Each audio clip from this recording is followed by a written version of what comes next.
We are live. Welcome back to another Sunday live here on the 7 miles of the famous Negril beach.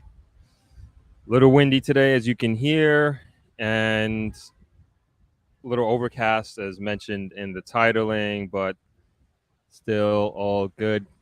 A lot of people out here enjoying the beach. Rough waves a little bit as well. It's been choppy since yesterday. I did a long run this morning, 14 miler actually, and it was actually raining. It's actually raining. Hold on, let me make sure. Let me know if you guys can hear me. We got a little. Okay, there we go. Got some comments in. Okay, cool. All right, got a little bit of a delay here. We'll try and manage through the wind here. Yeah, just commenting on the roughness of the sea, and I was just talking about my long run this morning, which was very nice. Got out nice and early before 6, and it was actually raining when I first started, and then it was windy, which was nice because when you sweat, obviously the wind cools you down a bit, so went a little bit faster than normal. So it was nice. But yeah, as I was mentioning, people are still out here enjoying themselves. The wind kind of cools things down, and the sun is peeking through the overcast that we have here. Let me switch to my camera here. Hello, everybody. Welcome. Thanks for joining. Happy Sunday, Joy. Freezing in Toronto. What's the temperature in Toronto? Deeper Consciousness, welcome. Hey, Deborah, I see you. Welcome. Thank you all for joining the live stream today. And we will get to, okay, there we go. Get to the beach scene. And we have a short agenda that we put together here. A few news articles, few little updates on the channel as well. And as usual, I like to hop right into it. And I guess those that hop in or those that join can catch up. So we'll hop into the articles first. I'm not sure what they're doing the camera. And then we'll just continue to go through the agenda with the updates. But of course, let me know where everybody's from. Always like hearing that. Deborah coming in from the UK, cold. Hey, Sandra, thank you for joining. Thanks for joining. And give you guys a little bit of a beach view before we hop into the articles that we have for today. All good stuff. Mostly, I would say majority of the articles that we have today are business related, but kind of that's why we're here, right? And talking about Jamaica and the progress of Jamaica and how we can contribute in whatever way that we can.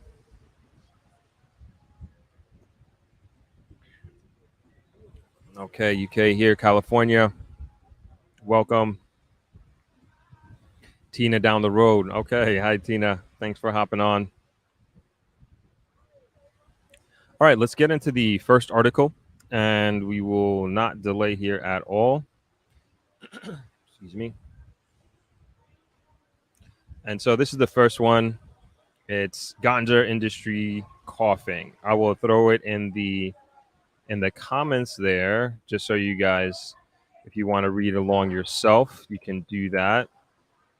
And of course, I will, as usual, read it for you.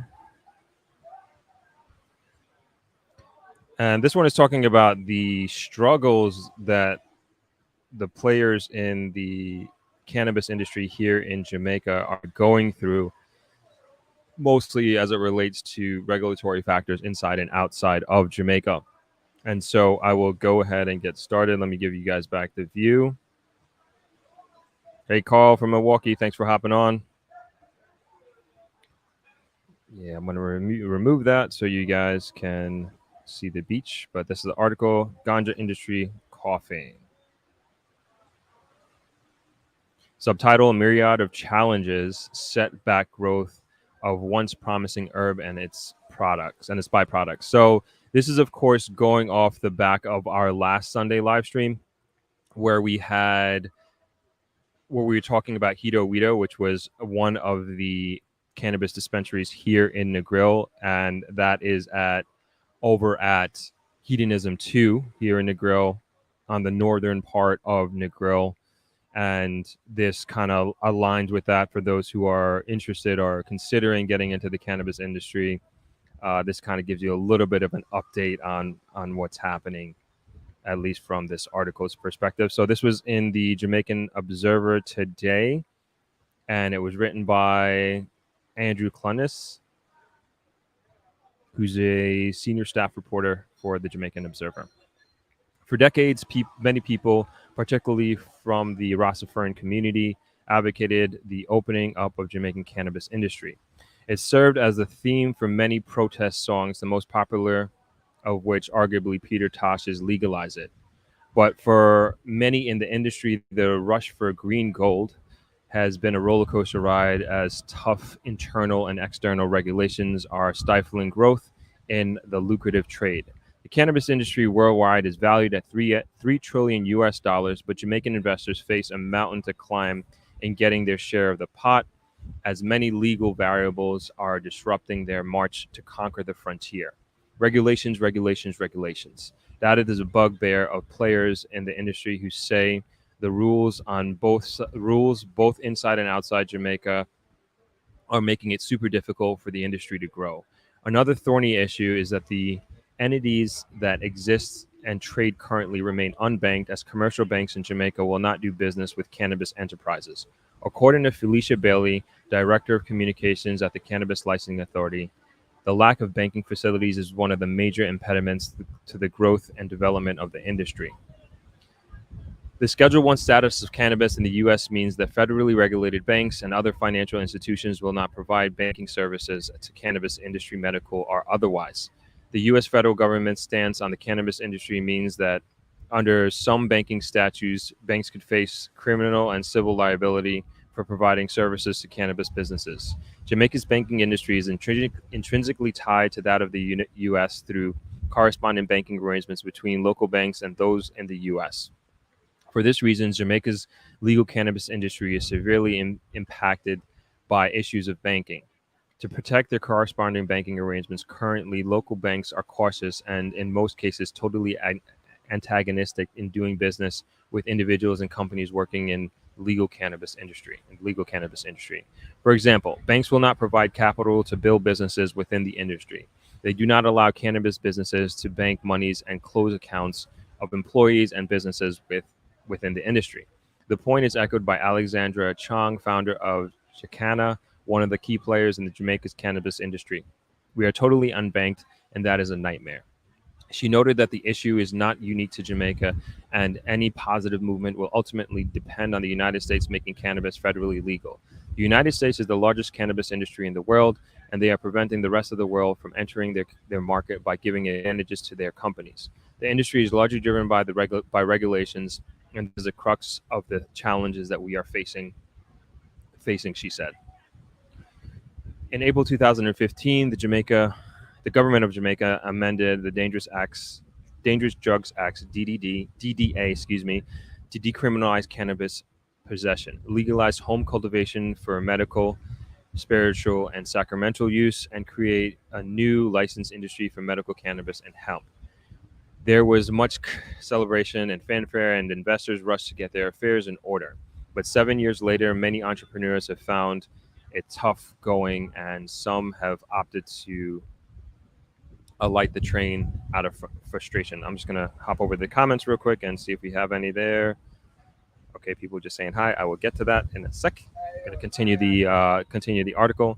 But one company that keeps puffing away is Jacana, and its fortitude is born out of a deep desire to see Jamaican brand cannabis product make it big on the world stage. We believe that Jamaica has a rightful place on the world stage of cannabis, like Mexican tequila, French champagne, or Cuban cigars.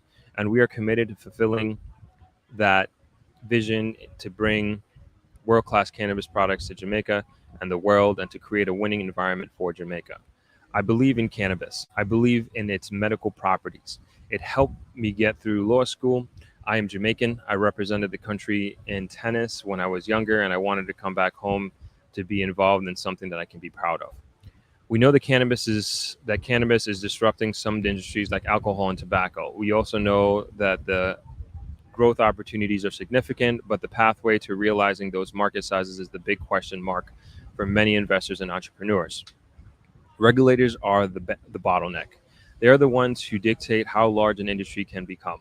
I don't envy the position of regulators, but they are the ones that set the rules. As as at February 28th, 2022, there were 97 licenses issued for handling of ganja in Jamaica. But the multi-tiered regulation process limits the extent of the activities that companies can undertake, and the startup costs to some can be prohibitive. Fees are associated with each category type and non-refundable application process fee, and a security bond where applicable are payable per license applied for.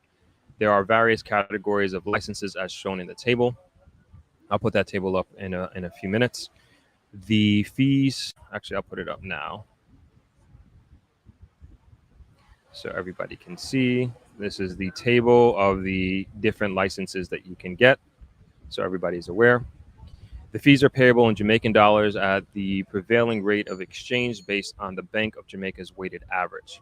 So it's easy to see why the small ganja farmers from, for example, Westmoreland, which is reputed to produce the best strains on the island, are prohibited from entering the industry. This, industry officials believe, was not the vision Peter Tosh had when he advocated for legalization in a hostile environment at the time. Jacana runs a 300-acre farm in St. Anne. Where it grows its products. The company would like to be able to purchase from small farmers, but the regulators do not allow for that. The vision for us is to be able to buy from small farmers around Jamaica. We didn't want to be the main grower, and in the future, we want to be the mother farm in many ways and be able to give genetics and cloning out to other farms, but the regulations just don't make it practical. It is difficult to buy from small farmers because they don't have licenses. It is very difficult for the traditional ganja farmer to enter the space because the regulations and it's very expensive. Under the regulations, individuals, companies, and cooperatives can apply as follows. This is the chart that you see on the screen. Individual for cultivation must be ordinarily resident, meaning living in Jamaica for 3 or more years, and the company must be registered with the Companies Office of Jamaica with substantial ownership and control by persons ordinarily resident. Cooperatives must have proof of registration of application for registration. In addition, the regulations clearly outline persons that cannot apply either as individuals or directors of the company. These are persons convicted of offenses specified in Schedule 3 of the Criminal Records Rehabilitation of Offenders Act 2014, Section 92 and 93. Section 92 and 93 of the Proceeds of Crime Act. Persons convicted of offenses not included above are under the Dangerous Drugs Act, which 10 years has not passed since the completion on the sentence, and during that time, the person has not committed an offense involving violence or honesty.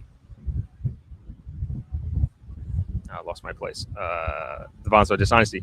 Any person convicted of a similar offense overseas. Chong said, there is no question in mind that this will be a multi-trillion-dollar industry in the future. So the wind is picking up.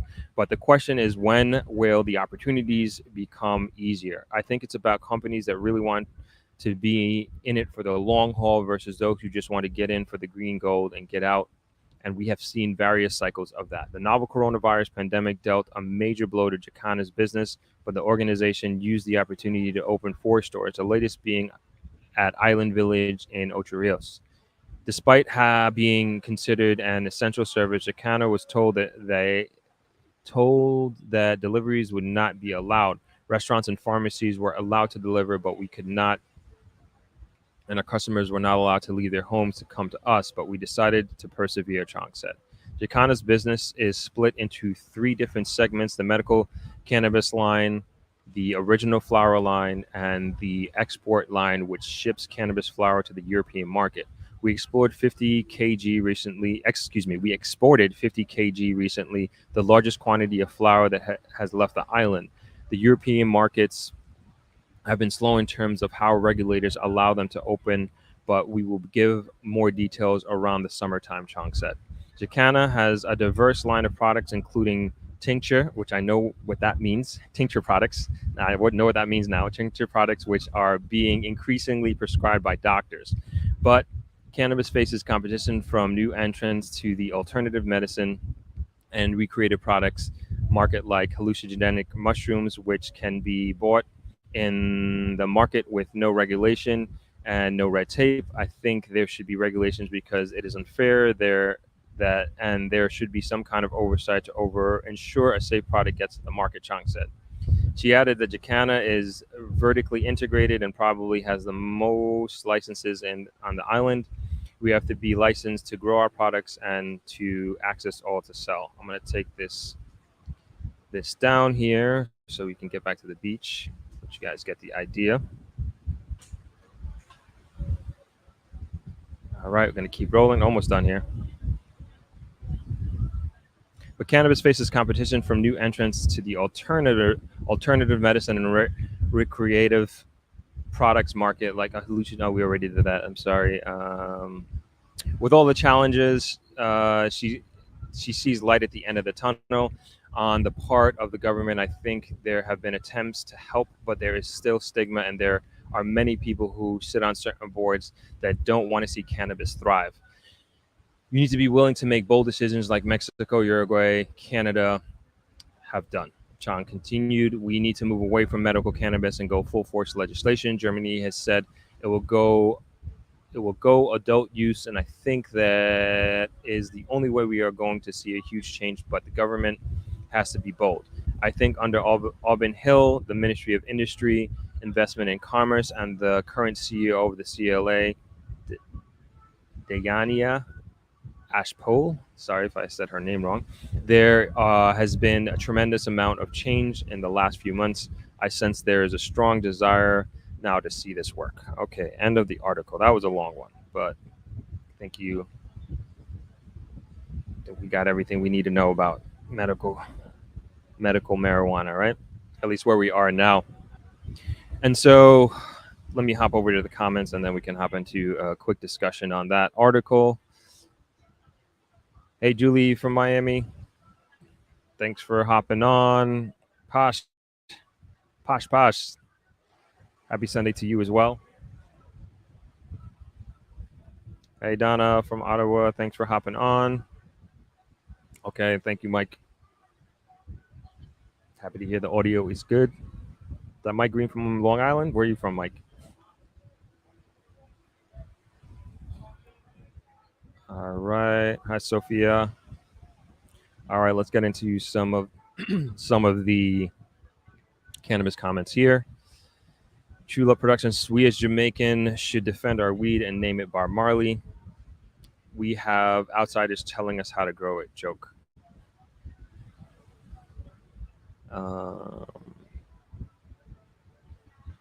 Oops, missing some comments here.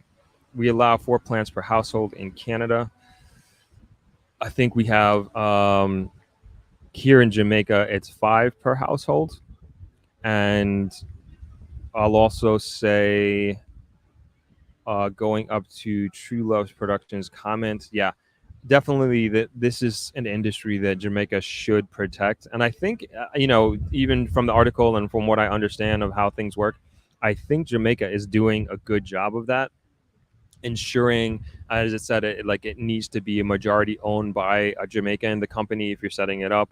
And as I put up, there's multiple different types of tiers of licenses that you can apply for. So you don't have to be a grower. You can be a transporter. You can be a cultivator, that sort of thing.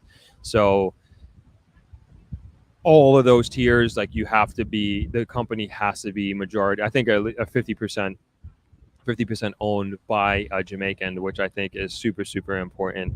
And yes, definitely to your point, True Love Productions, we want to continue to keep that in and the arms and control of Jamaicans, especially those who have been growing for a very, very long time.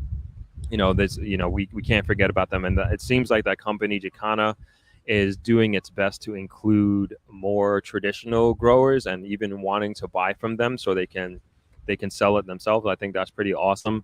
But unfortunately, as I mentioned in the article, they don't allow that right now. That's not really an option. But hopefully things do change. I know it's been a long road for many of the people who've been in the industry from the beginning, and as I mentioned, it's been 7 years, and it really was like a super gold rush. And I mentioned this before on the live. We had so many, especially Canadians, coming to Jamaica and wanting to partner with me, like here at the hotel. My dad and myself have had many meetings with prospective cannabis prospects, I would say, in terms of getting into the industry here in Jamaica. But that has definitely slowed down. I haven't had one of those phone calls or meetings in a very, very long time. And I think it just speaks to this article and what's going on in the industry. And the same in the US in terms of you can't be banked in the US. So it's an all cash business. And that's the same here. And like the article is alluding to, as soon as that becomes federally legal, then that really is going to change the game for the U.S. market entirely, and um, the U.S. Cannabis industry, and then of course that will open up other countries around the world, Jamaica included, because it's understandable. Like, it's still considered to be like a really bad drug technically, which is crazy. But once that opens up, I think we'll have a much better opportunity to open up the industry. Let's get into some more of these comments here. When are you going to take a swim on the beach? It's been a while. Not today, definitely. It's a little choppy out there. You going to take is the ND filter on? Is the ND filter on? Yeah, you take it off. It's a little dark. We're going to switch, take off a little filter on the camera there, so we can show you what the light is like out here a little bit. Love Tassie music and art. To make a cure illegal is criminal. Homegrown 5 plants private is normal when you need it. Is that in Jamaica also? Yeah, 5 plants. That's the regulation in Jamaica. 5 plants per household, and then you can carry up to 2 ounces on your person, and you won't get in trouble for that.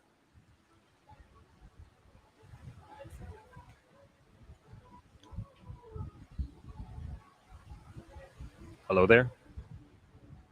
Synthwave Pro, what's up? Thanks for hopping on.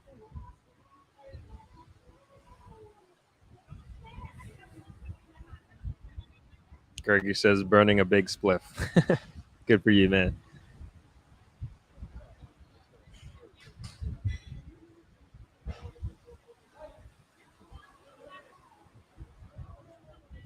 Hey, Vanessa, thanks for hopping on. Vanessa is our moderator, as usual.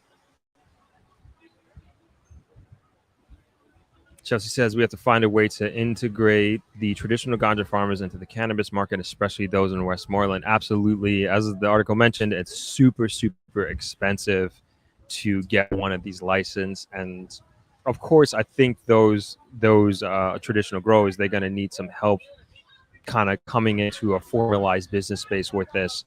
And that should not, in my opinion, that should not be a hindrance or a barrier for entry for them, at least not a big one. And so I think if they don't have it already, there should be some sort of program in place to help these traditional ganja farmers come into the fold and give them an opportunity, just like everybody else. It's not fair that these companies are coming in with all this money, and these guys have been doing it for decades. Donna Bryce says cannabis stores in Ottawa have boomed during the pandemic.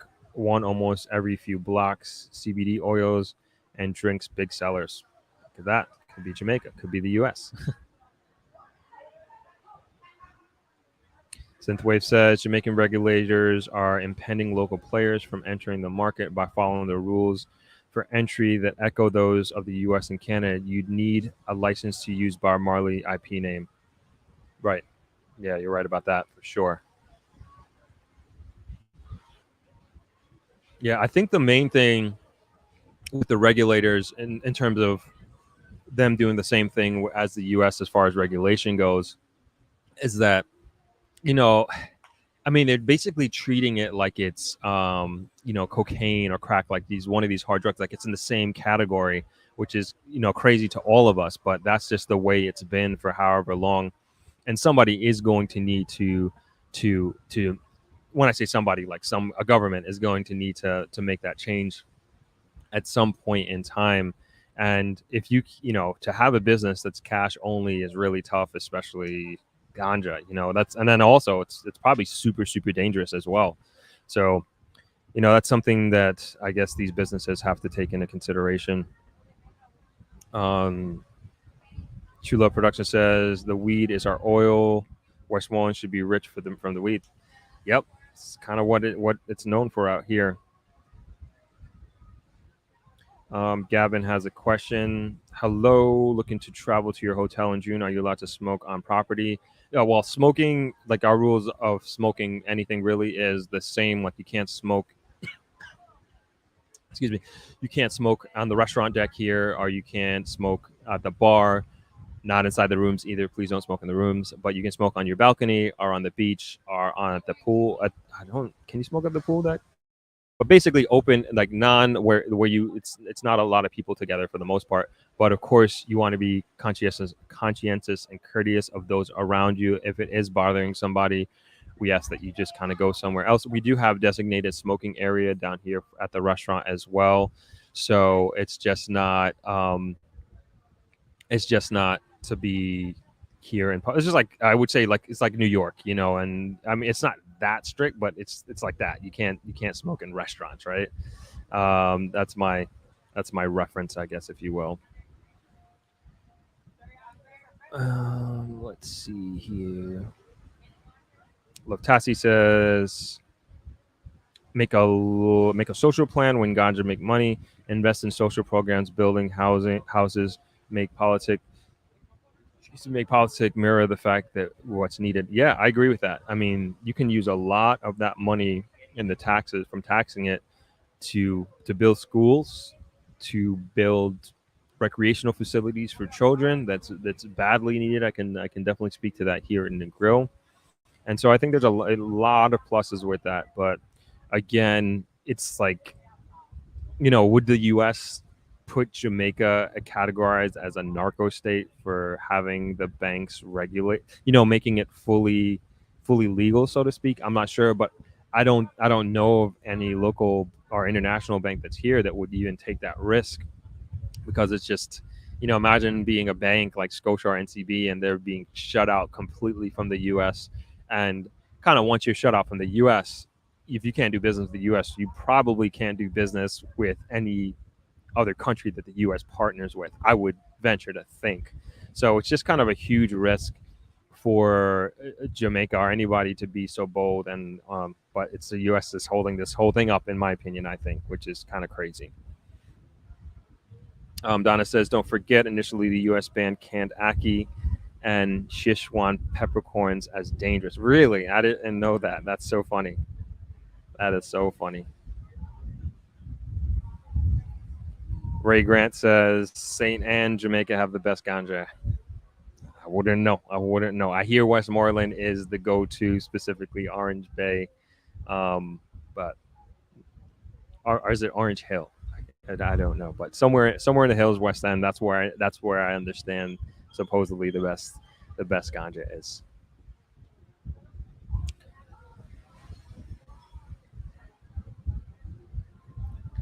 Novlet, thanks for joining. Hey, Throp, Wagwan. I'm locked on every Sunday. I didn't go to the gym today just to watch, hoping to be in JA in the summer. Got to come to Travelers. Awesome. Hope to see you here. Thank you so much for coming here and skipping your gym session. I guess I'm a good excuse to skip the gym. Awesome. And yes, hit the like button. Thank you, Ray, for that reminder. I mean, it helps out a lot, I should say. There were a couple questions up top, non-ganja cannabis industry related. Let me see if I can get to those before we go into the next article. Oh, okay. Damian Brown, what other Jamaican YouTube channels are your favorite? Have a few. Dat Me Say TV, which we did a collaboration a few weeks ago, which was awesome. I think a lot of people like that. It's doing very, very well, as a matter of fact. I like, is it Irie with Jamaica? She's really, really good. A Ukrainian lady who moved here. She does an awesome job. Her content is super, super informative and high quality, in my opinion. Um, who else? I watch Anisha Adams sometimes as well. Not the makeup stuff. Not really into that, but her vlogs are cool. Kay Moody's another one. KAYYMOODIE. She's cool. We did like I wouldn't even call it a small collaboration a couple years back. I think right when COVID started, she came through. Um, kind of just when I was getting the channel really going. She's pretty cool. Spearfish Jamaica, that's probably one of my favorite. I think he is awesome. He does basically like free diving and spearfishing, and throws a GoPro on his head and also on his spear gun, and just really high quality stuff. And it's just so awesome. And like I want to get into free diving, and he can hold his breath really long and he goes down really deep. And I think it's just so cool. He's one of my favorites for sure. Who else do I watch? Maybe hold on. Let me bring up my YouTube so I'm not going off of memory here. Actually, it's gonna probably be way too much for me to search. But let's see if anything comes up here. Hold up. I think I know a way that I can bring it up. But yeah, I would say those are some of my favorites that come off the top of my head. Jessica Cargill, she's a good one as well. She does a lot of adventure stuff, and she does vlogs as well. And then Soa Vlogs, he's cool too. I like his stuff as well. He does vlogs. He does like a lot of cooking, and he goes to different, like, in the jungle, caves, waterfalls, and he'll like kind of do like traditional cooking, if you will, and setting up a fire and everything like that. So that stuff is pretty cool, especially because like I can't do that stuff. Like I'm not the best cook in the world. I barely cook myself. So seeing these dudes and gals out there doing it in the rawest and most natural way, I think is super awesome. So yeah, great question. Thank you for that, Damien. Those are some of my favorite Jamaican YouTubers and YouTube channels. I think there was one more question. I might have missed it. I'm sorry if I missed your question. Hold on, let me see if I could scroll up to find it. Oh, here, there's not a question. This is one I was trying to find. Donna Bryce, watch your interview with Mr. and Mrs. Sams. Excellent. I agree. Negril needs to diversify musical offerings. Absolutely, absolutely. That is like one thing that I would like to see, in terms even like having like just like some sort of organized program. Sorry about the wind. I'm trying to like turn my back to it as best I can. Some sort of organized program, developmental program for musicians of all types, singers, guitarists, pianists, and anything that they can kind of fall in line with, and we just continue to develop talent in-house, so to speak. And a lot of musicians go to Kingston. That's just, from what I understand, like that's like where the best studios are, and engineers. And as you might have heard if you watched the interview with Luddy and Jan, we don't have a lot of sound engineers, and we don't have like a training program for sound engineers here in Europe, at least none that I know of. So I think it's all about setting up the next generation and setting up the people who are coming up and should be taking over the music industry from those who are in it. But thank you for bringing this up, Donna. This is actually a good segue. I'm actually premiering the performance aspect of hanging out with Luddy and Jan today at 3:00. So let me see if I could. Actually, Vanessa, could you do that? It's on my YouTube page. set up for a premiere at 3 o'clock. If we could just throw the link in the comments so everybody can hop into it right after at 3 o'clock. And it's pretty cool. He does a set, basically a full drifter set, old school stuff, which I really liked. Even editing and going through it, it's just like this is all the songs that my parents listened to. So it was really cool actually listening and editing an actual drifter who sang these songs. So that's on set to premiere at 3 o'clock. All right, let's get back to the comments.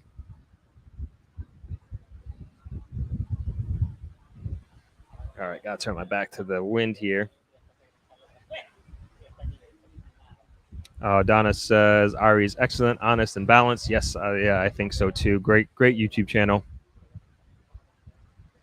Ray says Jamaica versus Canada today in the cold and snow. Is that in soccer? Or let me know. I'm not up to date on these things. Sade, hello. I love spearfishing Jamaica too. Yeah, me too. Pretty awesome channel.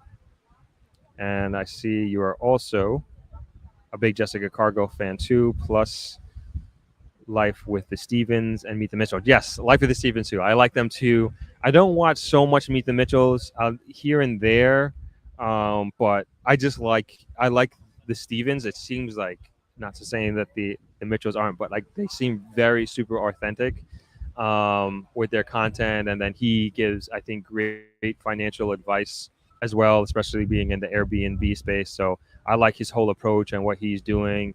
And Swaggy is funny too. So like the whole fam is pretty awesome. Awesome. Country Gal. Yes. Freelance Chucky, Ross Kitchen. Yeah. Thank you. Yeah. I'm forgetting all of these. These are really good ones. Yeah, as Sade was saying, she likes Jessica Cargill as well. Awesome. Yep. Anisha Adams. Sunrise Boss. Yeah. He's the Sunrise Boss is the, he started out doing like construction. If I'm thinking of the same one, but if the same thing, I think he's good as well. Yeah, I forgot about Backpacking Simon. He's great.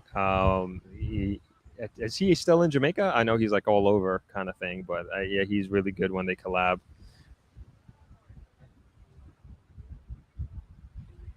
My Island Jamaica on YouTube. Never heard of that one. I gotta check that one out. My Island Jamaica. Maybe I have. Let me see if I could bring that up. Not sure if I've heard of that one. My Island Jamaica. Just trying to see. I think I've seen a few. Yeah. I'm just realizing. Yeah, I've seen a few of their videos. Yeah, pretty cool. Yeah. Good channel for sure. That's awesome. Learning about new channels here. Hey, Monica from London, England. Welcome. Oh, and just so you know, Vanessa threw the link for the premiere at 3 o'clock with Luddy and the Drifters cover band.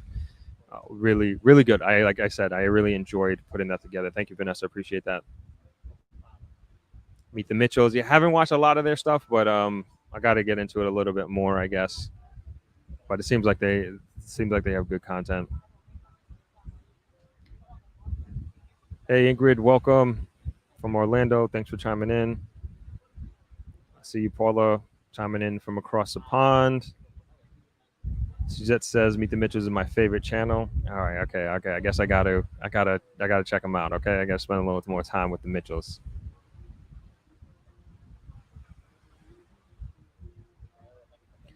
All right. Jamaica Good Life. Yeah. Forgot about them. Haven't watched them in a long time. Thanks, Paula. That's a really good one. Hey, Sade. Thanks for hopping on. Channel member. Appreciate it. Shout out to all you channel members out there. Appreciate the support. Thank you.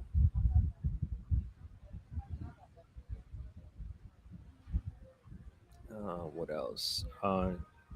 Kino Life Jamaica is one of my favorites. Never heard of them. Got to check that out.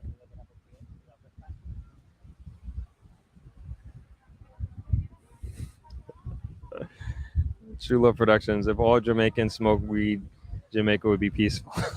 Okay. All right.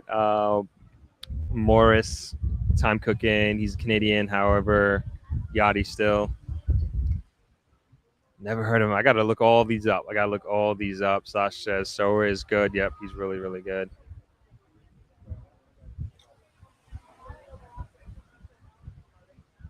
Joyce Cynthia says, what was the first Jamaican vlog show you mentioned? I did not hear you. Your favorite are pretty much the same as mine. Spearfishing is wonderful. Watch when I am not watching politics. Good. What was the first one that I said? I said K Moody. Please, somebody remind me. I can't remember the first channel that I had mentioned. If you could just throw it in the comments, please, if anybody remembers the first one that I mentioned. Don says, I saw that Mark Wines also came to Jamaica and featured local food. Yeah, that was awesome. That was really, really awesome. He's one of my favorite YouTubers in general, actually. Tiffany Silver. Haven't heard these names. You guys are really putting me on here.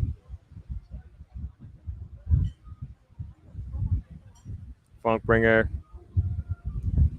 Welcome. Another channel member. Shout out to you, my man. Much love from London, Ontario, where I am jealous. -10 Celsius and 6 inches of snow. Do not want to be there. Do not want to be there. Hope you can make it down soon, man. Hope you can make it down soon. Ross Moko, I don't know that channel either. Hey, Jennifer, coming in from Vancouver Island. Actually, we had some guests that just checked in last night from Vancouver Island.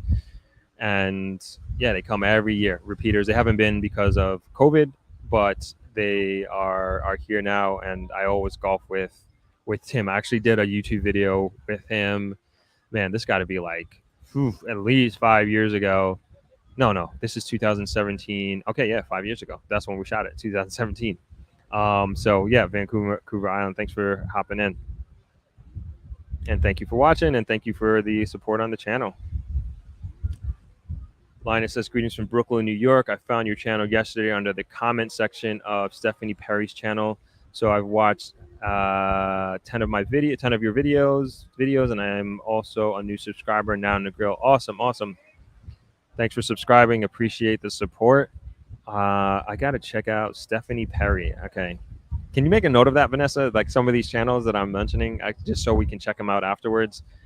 Stephanie Perry, I want to check out that person's channel. Love Tassie says, maybe nice drop to invested some nice YouTubers to give podium on yours. Yeah, definitely. I actually want to do some more collaborations. We had that one with That Mistake TV, Deezer. That was really, really good. That was such an awesome conversation and, in my opinion, awesome collaboration. So I would love to do more of that. I'm definitely going to be reaching out to more YouTubers. I actually shot a comment on Jessica Cargill's one of her latest videos, and she's like, yeah, we should collaborate. I'm like, oh, let's collaborate. So hopefully we can. We haven't taken it any further than that, but I just want to let y'all know that is definitely something that is front of mind that I would like to do sooner rather than later. Not only with her, but with any one of the YouTubers that I have previously mentioned. I think they are all doing awesome work on their own channels in their own right and for Jamaica. Anna says, Negril is now on my list of retirement places. Awesome. We got a lot of videos of that nature coming out. Just a lot of work, a lot of content that we have coming out. So just trying to, as we go along and as we move along, try to really put myself and put you in these videos, I should say, figuratively, and to get an understanding of what it might be like to retire in Negril or to live in Jamaica in general. So we have a bunch of those coming out, hopefully sooner rather than later. Marie says, I enjoyed your interview with Luddy and wife. Thank you very much. And as I mentioned before, we got the performance part of the Luddy interview, if you will, coming up at 3 o'clock. So hit that notification button so you don't miss out on that. A lot of oldies, a lot of goodies. I'm excited for that one to share with you all. Happy Sunday, Ellie Wood, coming in from cold Toronto. So I hear. Country Gal says, Precious, The new Jamaican is great. Most informative videos for people moving to Jamaica. Rasha Lynn is a good one. Yes, I forgot. I follow her. Thank you, Elvis. She's very, very good. I think she's has a super bubbly personality, and she has some very good topics as well. Karen says, Negril, how I love it. I'll be home soon. Hope so. I hope so. Oh, thank you, Synthwave Pro. I mentioned Anisha Adams, Irie in Jamaica. I forget who asked that question earlier, but those were the first couple that I had mentioned initially. Josh, Escape with Dev. Check her out too. Good info. Again, Vanessa, just write that down. I don't know who that is. Rockman, great idea. Get a street vlog. Just walk the A1 and chat with peeps willing to chat. I like that. That's a great idea. Never thought of that. Yeah, let's write that idea down too, Vanessa. Vanessa's doing a lot of writing today. Write that down as an idea of an episode that we can do, and I'm sure that would be actually pretty easy to edit. Ingrid says, Throp, please don't forget to give us a tour of your hotel when you get a chance. Write that one down too, Vanessa. We can't lose any of these ideas. Absolutely. That's already on the list, but it's a good reminder. Bianca is great too. I forgot I follow Bianca as well.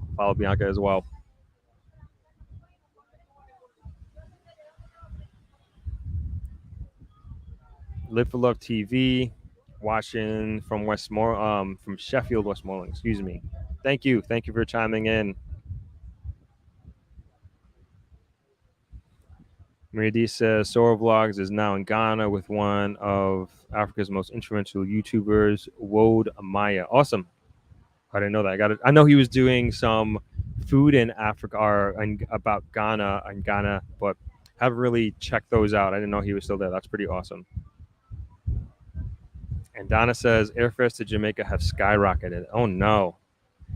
I got to check this out, whatever that is, where we're at with that. I'm supposed to go to New York in a couple of months in May. Guess I should buy my tickets sooner rather than later. Princess Bianca. PV says, just saw a video on Daddy's Kitchen on making ackee saltfish and plantain cupcakes. Looks good. Cool. Thank you all for those comments. Much appreciated.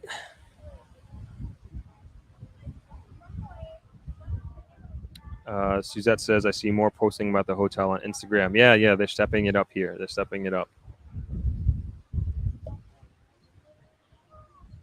Okay, let's move on to the next article. I think we're all caught up on the comments here, but keep them rolling. Like the questions. Okay, next article is multi-million-dollar investment in bamboo production coming to Westmoreland. Go ahead and pull that up. And in that picture is David Stedford on the right, founder and chief executive officer of Bamboo Byproducts, greets Dr. Norman Dunn, state minister in the Ministry of Industry, Investment and Commerce at a meeting with the Westmoreland Chamber of Commerce and other community-based stakeholders, which was held recently. All right, so let's hop into the article. I will take this down so y'all can see the beach.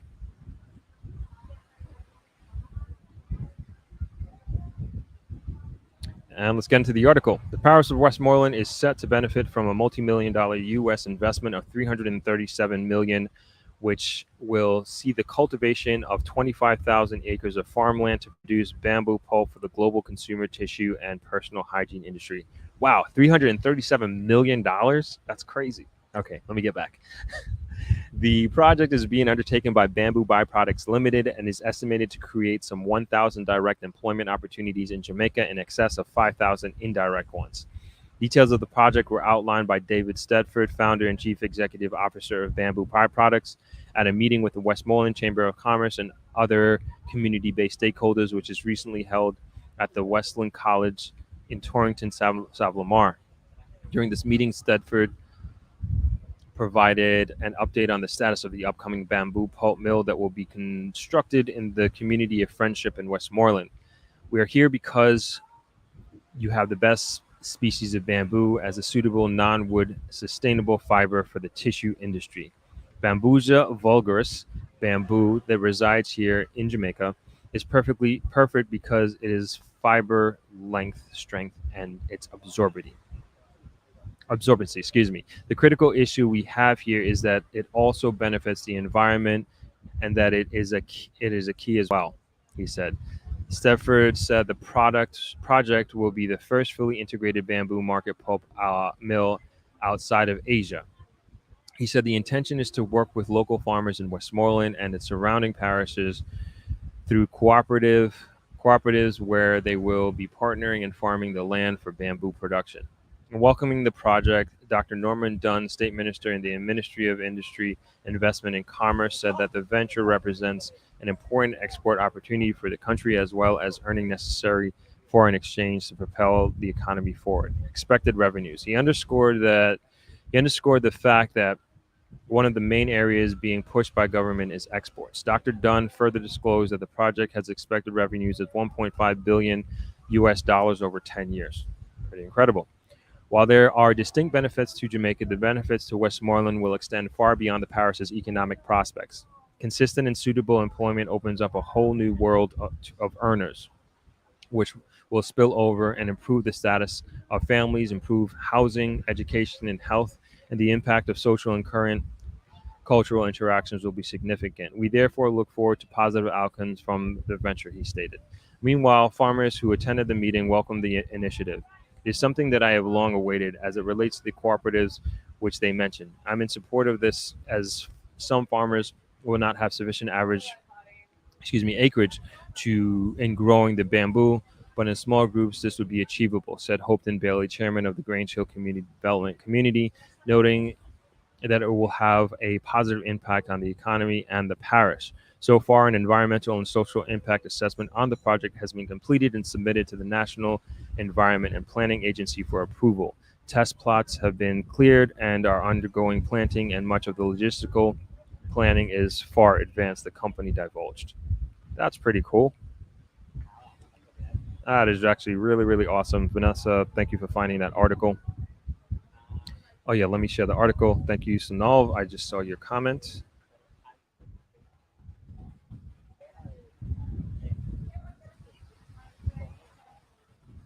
That is, sorry, I should say, that was in the Jamaican Gleaner. This was on Friday, March 25th. And just want to give the author credit. Where is the author's name?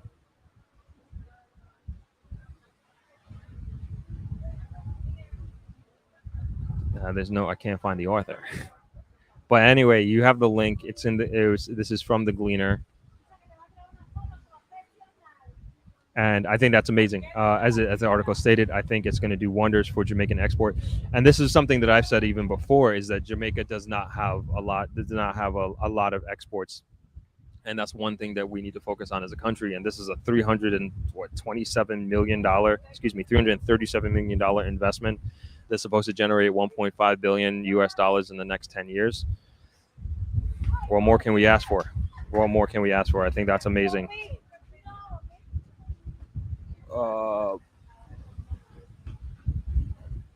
Yeah, and then as it relates to Westmoreland, I think we need that like crazy.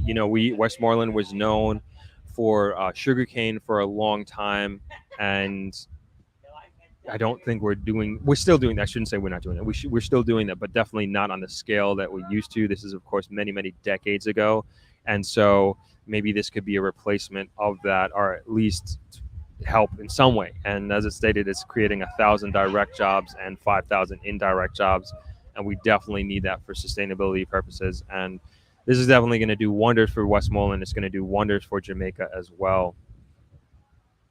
Very excited. Very, very, very, very excited for that. Let me hop to some of these comments here.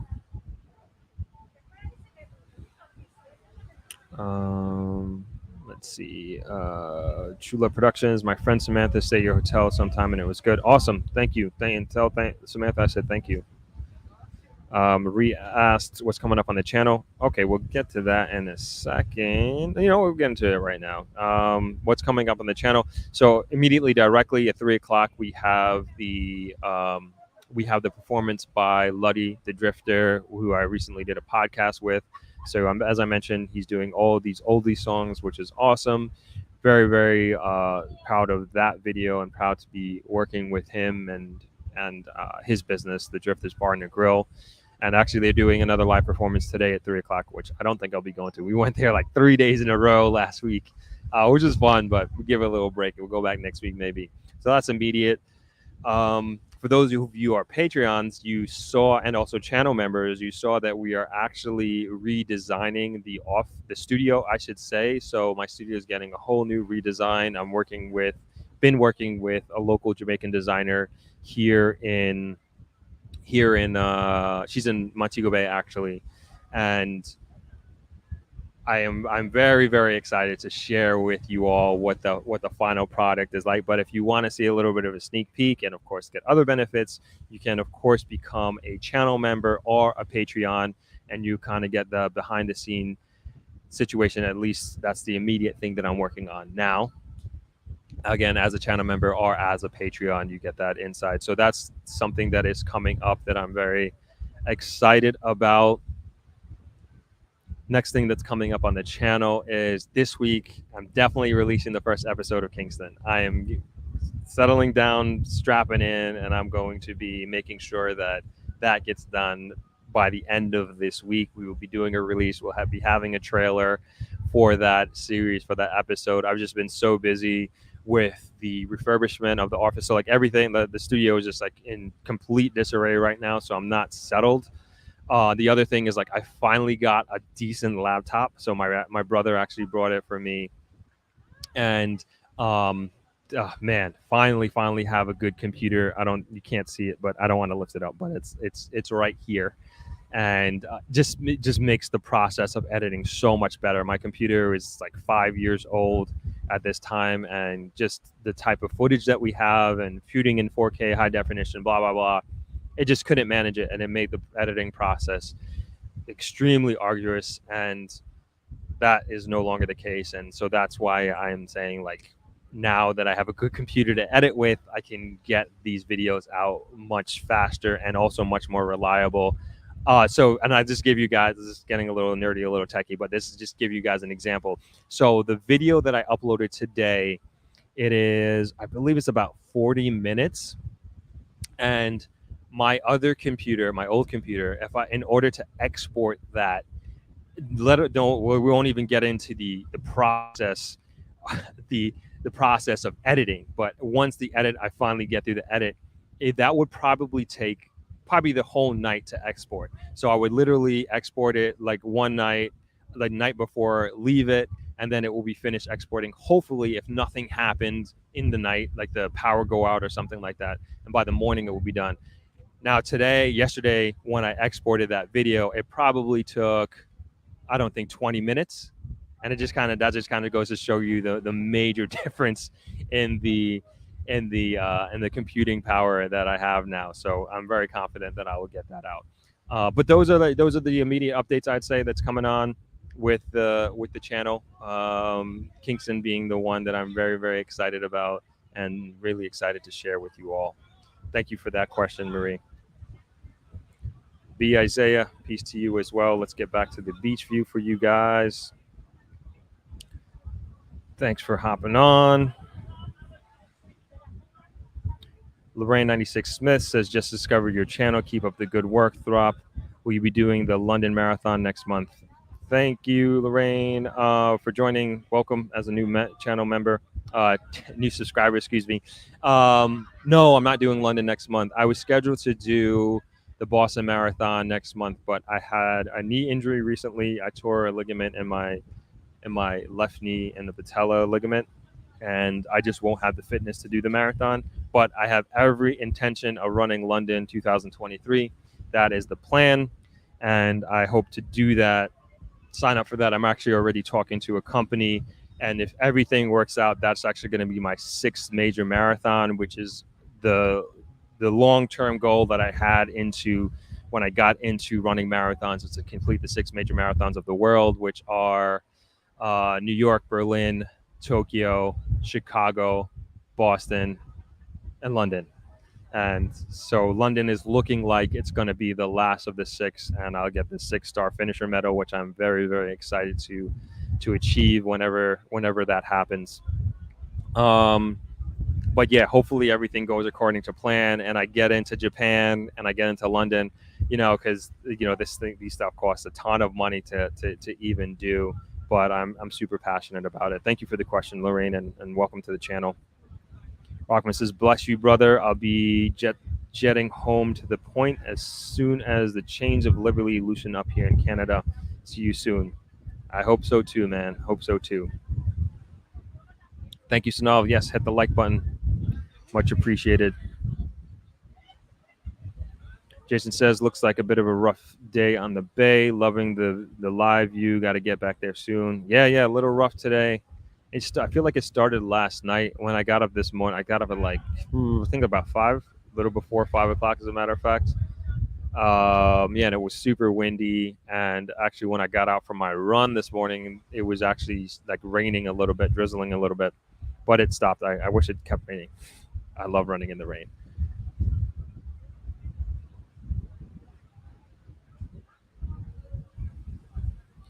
All right. Okay, and thanks for hopping on. Maxine saying hello from Brooklyn. Frontbringer says, "Can we get a link to the family hotel Negril, please? I missed the name earlier."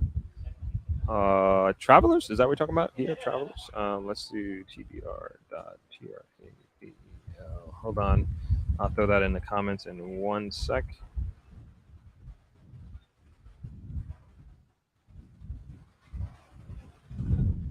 That should work, hopefully. Fit Travels Beach Resort, thank you for that. Funkbringer, appreciate it. Nurse, welcome. Thanks for hopping on. Tasty says, "Be creative with bamboo. I like building houses with it. Is so nice too." Agreed. Synthwave is a new laptop, Apple One or Windows. It's a Apple. It's an M1. Yeah, it's got an M1. I actually ordered it in, believe it or not, in January, mid-January. I think January 16th, and it didn't get delivered until March 17th.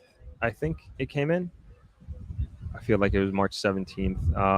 Yeah. So just with the whole, shipping logistics and everything that's going on, man, normally you could get that stuff in a couple of weeks, maybe less. And this thing took 3 months to get here, but patiently waited, and it's good, hopefully going to work out for the best. So no complaints here. It's in my hands here in Jamaica, and it's going to started using it immediately. Thank you for the question. You're welcome, Funkbringer. Chelsea says, "What are the current protocols for COVID in Jamaica?" Pretty much the same. The only difference is, and when I say the same, is where you're wearing your mask indoors, sanitizing, temperature checks, going onto properties. All that is the same. The main difference, I would say, now is that there's no longer a curfew. So we've basically, for the past 2 years, we've had varying levels of curfews, from there being complete lockdowns on complete lockdowns period, to complete lockdowns on holiday weekends, then from various in different times in the afternoon, then moving to the evening, then to midnight to 5 a.m. And then now, I believe last week, there are no curfews, which is something the entertainment sector was really, really happy for, and really happy that that has happened. So yeah, that's like the biggest difference in protocols, but you still got to wear your mask. Here at Travelers, you're supposed to, as you traverse the property, you're supposed to be wearing your mask. And obviously, if you're here at the restaurant sitting down, open air public areas, you don't have to wear your mask. Like if you're on the beach or the pool deck, you're okay. But yeah, those are the protocols. Thanks for the question, Chelsea. Appreciate it. Nicole says, is Jamaica big on farm to table or eco farming? We're moving to Mobay in June, and I'm interested in the quality of foods. I wouldn't say big. I feel like it's still a bit of a, I wouldn't say delicacy, but it's still, you have to find places, but it's something that I would say from a consumer standpoint, people are definitely interested in. One of my favorite farm to table experiences is Zimbali retreats in here in Westmoreland, up in the mountains of Grange Hill. Awesome, amazing experience. Highly recommend it. If you're coming to Negril, if you're going to be on this side of the island, it's well worth the money. I believe they do free transportation as well, because it's about, I would say, 40-45 minute drive, and they do a lunch and a dinner sit down, which is pretty awesome. And you do a tour of the farm, you do a tour of the different crops that they have that you're actually going to be enjoying and eating shortly after, and then they cook and prepare everything in front of you. And yeah, really awesome dining experience. So that's Zimbali retreats, and highly recommend it. But I'm not sure if like this is something you're thinking of as a consumer or looking into as far as starting a business. I'm not too super familiar with the market in Montego Bay, but or if there is a restaurant or somewhere that's doing that already. But I would venture to guess that is definitely something that the market would be interested in. It's working here, and it's working here in Negril, and I believe they're doing well. It seems like they're doing well. I could be totally wrong, but I feel like they're doing well. Of course, relative to what's happening here right now with COVID and everything. But there are a few farm to table experiences throughout Jamaica that I am aware of. So it's not something that is new, but it's also, I would say, not something that is like super widespread. Everywhere you go, you can find a farm to table experience. Thanks for the question, Nicole, and good luck on your move. Awesome. Where are you moving from? I should ask, Nicole. Uh, Let me know. I'd be interested in that. Byron Stewart, thanks for checking in from Baltimore. How you doing? Hey, Samantha, thanks for chiming in. Thanks for hopping on. Faye Shepard says, hello, native New Yorker, connecting to my roots here, still trying to find my folks. Awesome. You're in Jamaica, Faye? That is, trying to find your roots? Is that what it is? Just want to get some clarity on that. Oh man, I don't know if you guys see that, the dive boat. It's I guess it's too rough for them to come in, so they're actually have to swim in. Good thing they're divers, right? So they're all hopping in the water and swimming to shore.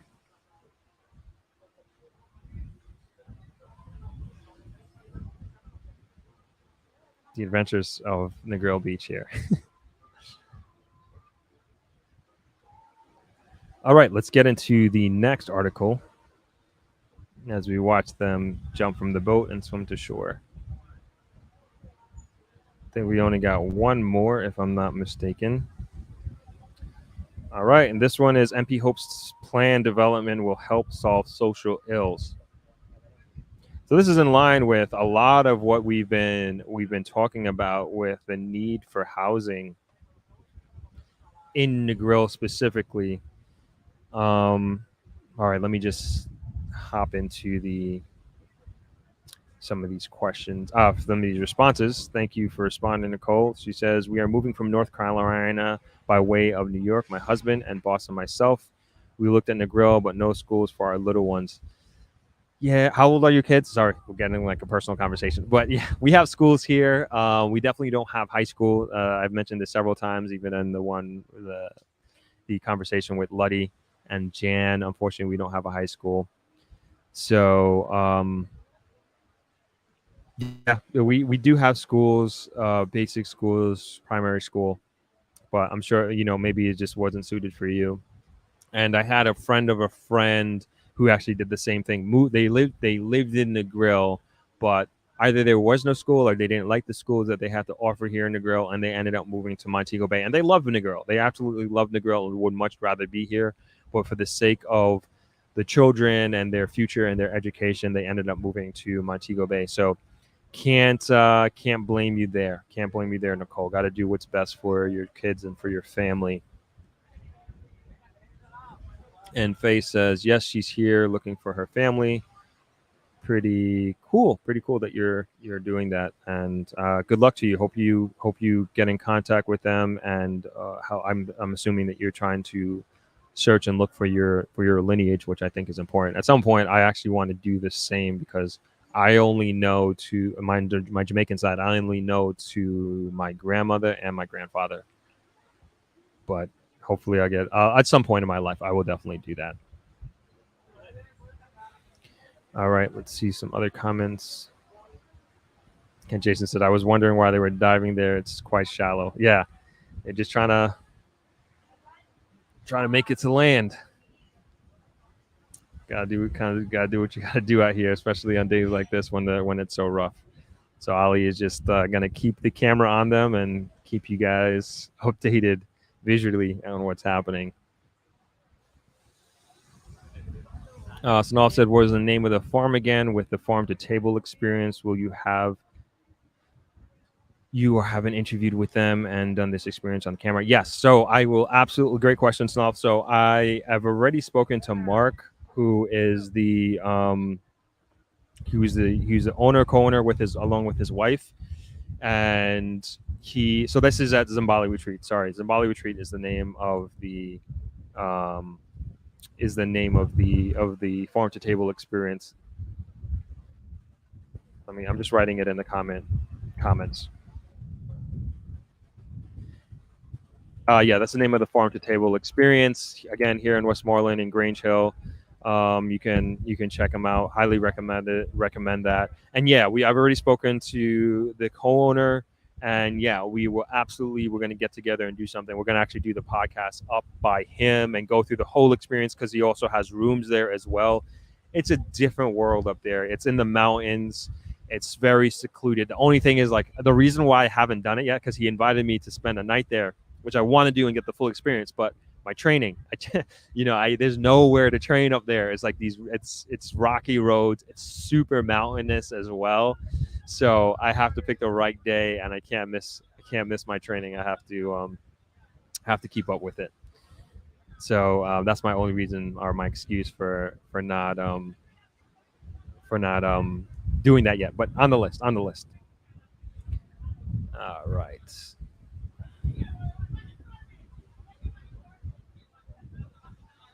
Shane, I love coaching. Thanks for hopping on. Another channel member. Appreciate the support. Thank you.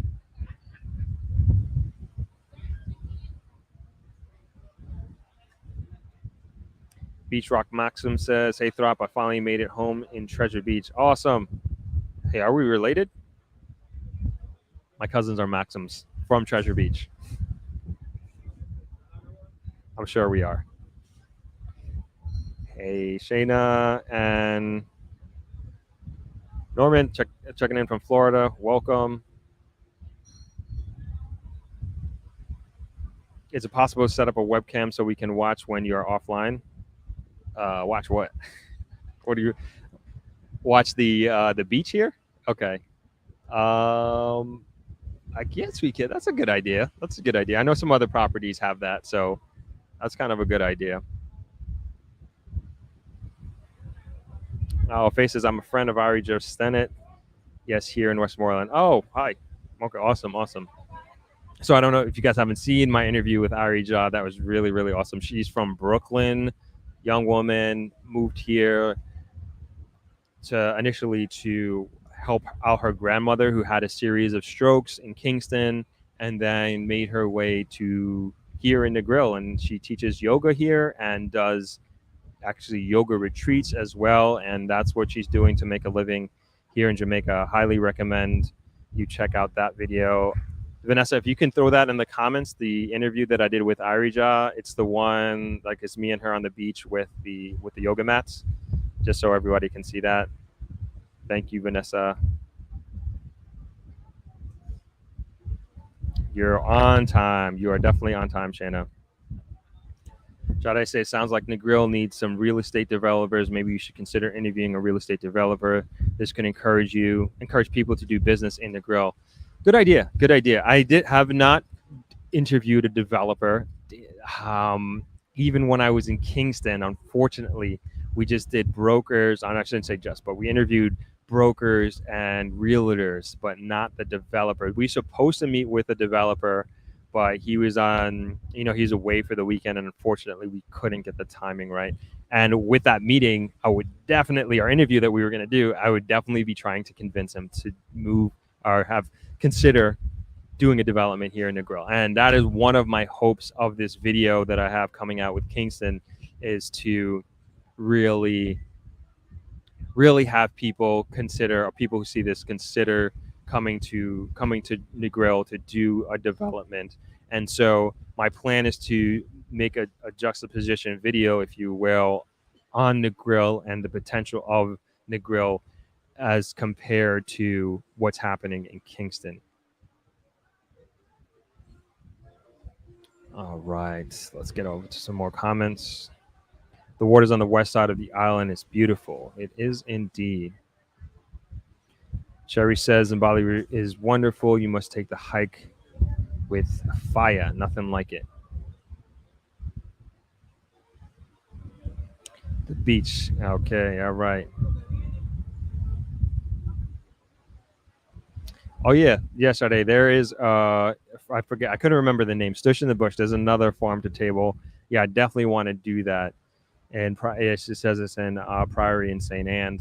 I heard it. I heard that's a really good experience. I actually follow them on Instagram. Yeah, I didn't. Shayna, I didn't know. Who knew? I didn't know what you were talking about. It's caught me off guard a little bit, but I figured he wants to see the beach and see it regularly. I got it. Sorry about that.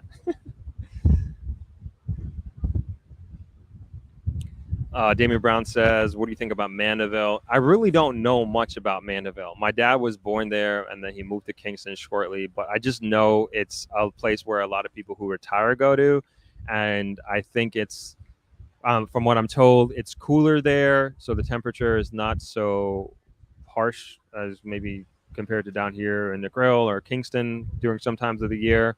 And then I also think maybe they might have better healthcare systems set up there as well. I don't know, but I'm going to be doing an investigation into that, and I will definitely be spending some time in Mandeville to learn a little bit more about it out of my own curiosity, and then of course bring you all along and share and document and share everything that I experience when I do eventually make it there. Yeah, so sorry, I can't really comment on that too much.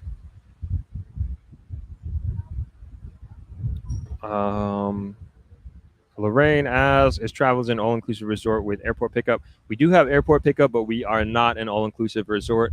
We do also have meal plans available as well, and you can email us or contact us directly, and we can let you know what those are. But we definitely, I would say one of the, and this, and I'm obviously not trying to turn business away or anything like that, but I think one of the greatest things about staying in Negril or being in Negril is to be able to walk up and down this beach and go to different bars, different restaurants, and patronize other places. And I think that is so much more about the experience. Gives you just an elevated level of experience and understanding of Negril and the way I look at it. And like, of course, we want you to stay here and spend money with us and have drinks and all your meals here for sure. But at the same time, to us, like me, like when me and my brothers talk about like our marketing strategy and what we're trying to accomplish, it's like, how can we give the best experience possible from a hotel perspective? But to us, a big part of the experience is actually going out of the hotel and going down the beach or going downtown or visiting other restaurants on the West End.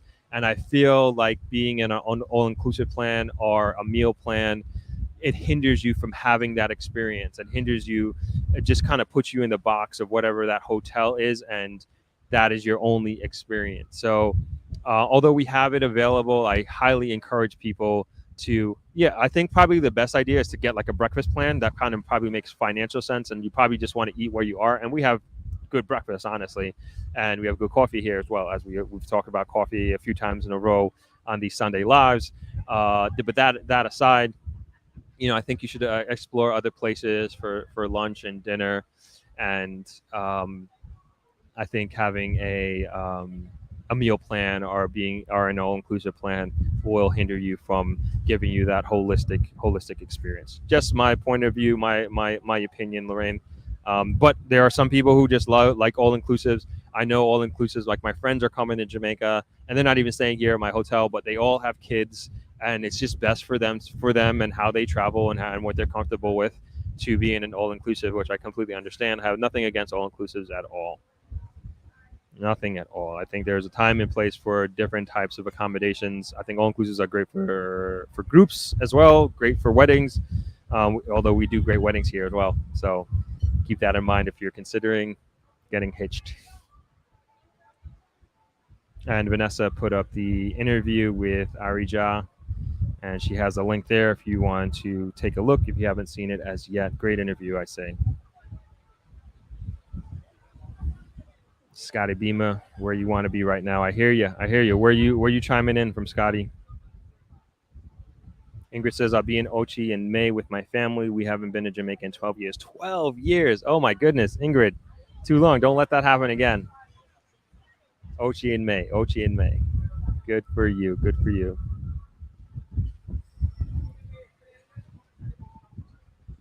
I love Tassi says, there's a lot of interest for our property in France. We sell everything and come into Jamaica Negril. You thrive, get us inspired. Thank you. Oh, really? That's awesome. Awesome. So cool. I'll continue to feed you content to, what would I say, further solidify your decision to move to Jamaica.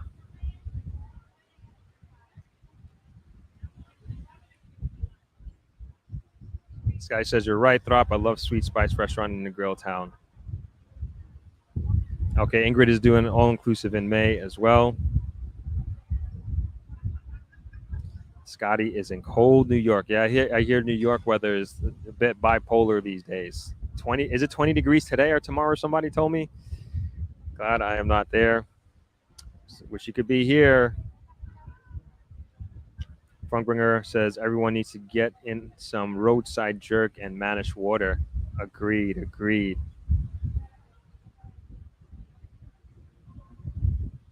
Yep, getting hitched. If you can do it, you could do that right here at Travelers. You can get hitched. Gillette says that word looks so inviting. Love your program, Throp. Watch you all the time. Watching from West Palm Beach, Florida. Thanks so much, Gillette. Appreciate it. Thank you for chiming in. Thank you for watching the videos and being on the live with us here today.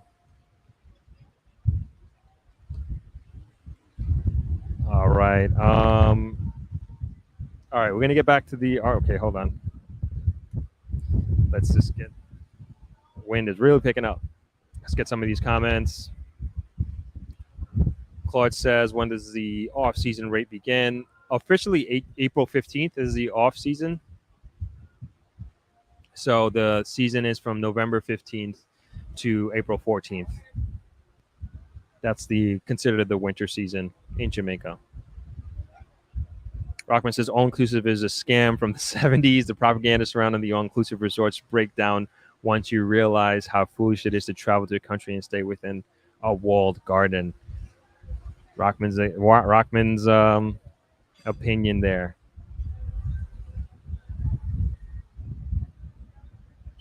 Sade says, plus Anisha Adams live near Mandeville and post vlogs about Mandeville all the time. Hopefully I can do a collab with Anisha at some point in time. This guy says 30 degrees tomorrow with high winds. Oh, good on all of that. I'm good on all of that. All right, let's get back to the article here. So just as a reminder, MP, this is the article. MP hopes planned development will help solve social ills. This is talking about housing that's needed here in Negril. This is specifically for, I think, low-income housing, I would say. We talked a lot about the squatting settlements that we have throughout Negril and Whitehall, Non-Pro Road, and talked many times about coming up with a solution as to where to relocate those families who have been there for some time. And unfortunately, it has gotten out of control. And now some drastic measures need to be put in place. And when I say drastic, I mean they need to have a comfortable place to be living in my opinion, and somewhere that is better than where they are currently as far as the structure and level of comfort that they're living in right now. So let's hop into the article. All right, so this was in the Observer on Tuesday, March 22nd. Not too long, but it says MP hopes plan development will help solve social ills. South Lamar Westmoreland, Member of Parliament of for Westmoreland, Western Westmoreland, Moreland Wilson, is optimistic that housing developments being planned for the parish will help address some of the social ills plaguing it. Several areas in his constituency are being looked at as locations for new housing development, he said. These include the once violently plagued community of Kings Valley, the tourist resort of Negril, and the heavily populated Orange Hill area. Housing is an issue in Westmoreland. We have a lot of informal settlements, for example, in Kings Valley, Alma, Prospect, Prospect and Friendship, Little Bay, Nampro Road, and Negril. You have so much of them, and because of that, you have so many social issues, he lamented. Lack of proper planning, the MP said, has left many communities flood prone, difficult to access and hard to police. The the Landalo housing scheme was started in the 50s, but the last section was built in the 70s. We're looking at almost 50 years we've had a housing development from the government and the parish. This is something that we have to look at strategically, he told the Jamaican Observer. Emergency services such as fire brigades cannot access the places when there is an emergency. Police cannot patrol these communities because they are informal. There is high irregularity with electricity and water, and there is no property tax being collected. So there's a multiplicity of issues that come with the informal settlements. These are the social issues that we have to confront and somewhat plan for them, because it is not rocket science. It's just proper urban planning, Wilson reasoned. At a March 4th meeting with the residents, Wilson announced that he was having a series of meetings with landowners to further push his plan to get land titles into the hands of people in Kings Valley. This area is one of those that have been plagued by violence over the years, spawning a notorious gang with the same name. However, there is a major push by law enforcement to change its image. Kings Valley will be among the first phase of the new development. I met with their attorney with the intention to regularize the Kings Valley area, and they are quite open to the discussion. They are quite eager for persons to have the property title, Wilson said. He said, although the discussions have started, he has also met with Housing Authority of Jamaica to get plans rolling.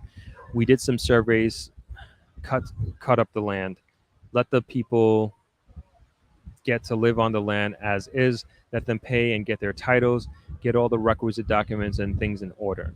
So that is the push right now, and that is what we are working on with the attorney for the property in Kings Valley, Wilson said. His main goal, he said, is to provide housing and the accompanying infrastructure so that squatting can be curbed. We can have community centers, training centers, proper lighting infrastructure, internet, and all of those modern facilities, he told the Observer. Wilson added that this is an initiative he hopes to replicate in other areas of his constituency. The idea is to start and go through them one by one. It would be a case where we identify one community, we start with Kings Valley, then we move into Alma, then Negril, then McNeil Land, because places like McNeil Land, people have invested so much. They build these wonderful homes, and it's in a low-lying area, so it's going to be challenging for them to move. So we have to look at possible solutions, he says. Housing is a big thing. It's a priority for the government. The government targets 70,000 housing units in this term. I am bent on ensuring that some of the 70,000 comes to Westmoreland, the MP says. This was written by Diana Davey of The Observer. All right. Let's get into the comments here.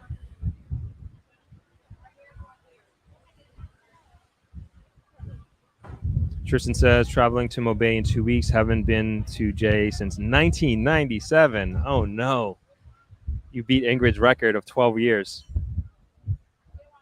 Good for you. Good for you. I hope you have an amazing trip, and congrats on making it back Hope you have a great travel and also enjoy the time that you have here.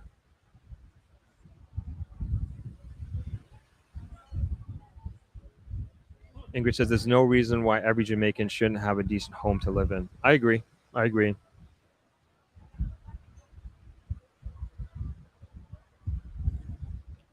Love Tassie says sounds like basic human rights. Yeah, unfortunately, like I could speak to. Hey, Meryl, thanks for joining. Happy Sunday to you. Karen says I want to live in Jamaica. I don't blame you, Karen. But getting back to the informal settlements communities, like unfortunately, I could speak to here in Negril. It is just gotten. It's just one of those things that if you don't nip in the bud like immediately right away, then it is just going to be just spiral out of control. And unfortunately, that's what has happened here with specific places. And I've been here 15 years now, and I've told this story before. And sorry if you've heard it already, but I think it's worth repeating, especially for those who haven't heard it before. But in Whitehall, and those who are familiar with Negril, there's a strip club slash car wash. Yes, same business. And behind that is the Negril Recycling Center. And I used to be very involved with the Negril Recycling Center. And that was kind of one of my pet projects as a director of the Negril Chamber of Commerce, and getting it up and running and getting it moving. And I stepped away. This was in, I forget what year this was, but call it maybe 2015. I stepped away for 2 years, and I had to go back. I forget what the reason why I had to go back, but kind of revamping the recycling center again. Ended up having to go back there and check it out for something. And I drove past the road to go down to the recycling center. And the reason, and I couldn't recognize the area at all. And the reason was because there was so much informal settlements that were developed in the area. I was completely blown away by how many houses were there, how many board houses, I should say, were put up in just a matter of 24 months at that point in time. And I literally had to ask somebody, I was like, where's the recycling center? And again, just keep in mind, because I was so involved prior, I used to go there rather frequently. So there's no way that I could get lost or not find it. But again, because there was so much of these little houses and shanty, it's like a shanty town, I couldn't find it. And so when I got there, even when I got onto the compound, the fenced area that goes around the recycling center, it was all these informal settlements, and you just completely surrounded by them, and just like, oh my goodness, this is crazy. How did this even happen? How did you allow, I don't know who even know who is who. I'm talking about like who I should blame, but it obviously has to be somebody is in charge of land and is in like the government who's going to regulate this. And it's just such a shame because there's no proper infrastructure as it relates to water, electricity, plumbing, sewage, etc. And man, you just have no idea what's happening there. And obviously the people don't want to live like that, but for whatever reason, they have their reasons for why they moved where they were. They probably look at it as a better opportunity from wherever they came from. But nonetheless, it should have never happened in the first place. And now to move those folks to a better location or a different location, I mean, I'm not going to say it's impossible, but it's going to be very, very difficult. And yeah, like the article was saying, once you have these settlements that happen, it's very difficult to regulate. It's very difficult to police. God forbid there's a fire. Man, oh man, that could be catastrophic. Very, very catastrophic. So that's just a real world example that I have experienced as it relates to the building up of these informal settlements here in Negril, and just how quickly that they happen. If you don't pay attention to it, it will balloon. And that's just, again, been my experience. So anyway, so my point is like I welcome these these developments. I welcome these housing developments, and I hope they do it sooner rather than later. And as the article stated, there's 70,000 housing units that are allocated for this term, this political term, and yeah, definitely hope that it comes to Jamaica, comes to Westmoreland, comes to Negril. Tanya says, hello from Jersey. Just left Travelers a few days ago and already missing this amazing view on our Travelers family. Hey, Tanya, I try to get you to come on. Next time you come, you should come on to live, Tanya. So thank you for always staying with us. Really, really appreciate it. Hope you had a good time on your last trip. And I think you said you're coming back in May, so hope to see you then. Snow says, I want to live in Jamaica. Great article. God, more housing is being built. Build it and we will come. Yes, absolutely.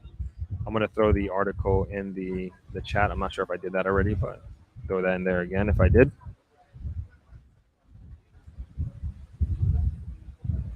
Hotels owners should come together and build homes in Negril. I don't know if we got the money for that. We're barely keeping up with our own buildings here as hotel owners. But I do think that there is, there's some merit in what you're saying. Maybe if there is a specific fund or tax that we're paying into for something like this, and I'm not obviously advocating for additional taxes here, but if there is I think for a project that is going to benefit the community like that, and it doesn't necessarily only have to be housing, it could be something else, like as I mentioned, high school.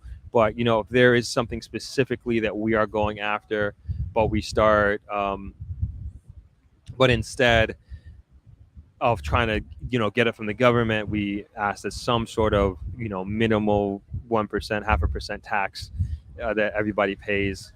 I don't know. I think it's a good idea in that sense that we have some sort of pool that it goes into, and it could go toward projects of that nature. So in a sense, yeah, good idea, True Love Productions.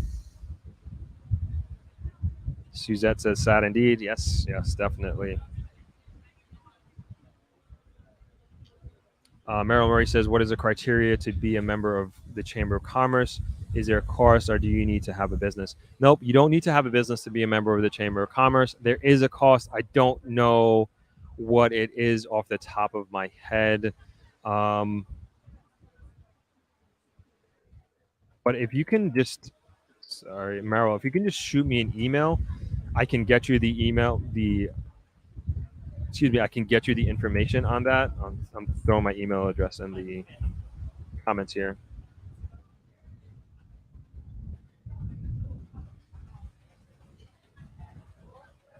So if you shoot me an email, Meryl, I will get you that information, that direct, accurate information on what it takes to be, a member of the Chamber of Commerce. And now, all of our meetings are virtual, as far as I know. At least they have been, and so it's very easy to participate and really to get an understanding of what's happening.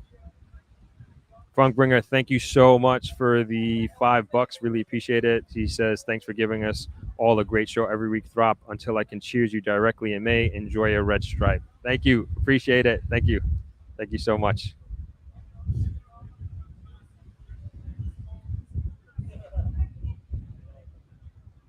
Adri Williams says, looking forward to visiting Jamaica in May in 2022. Awesome. Looking for, are you coming to Negril? Hope you're coming to Negril. Karen says, where's the best place to live in Negril? It depends on what you're looking for. I think most people want to live on the beach. So, living on the beach would be very nice, but there are very limited properties that you can, or locations, I should say, that you can live on the beach as far as long-term residential living. A lot of people like the West End. It has very nice views, kind of being on the cliff and overlooking the ocean, overlooking the sea. So that's something to take into consideration. As far as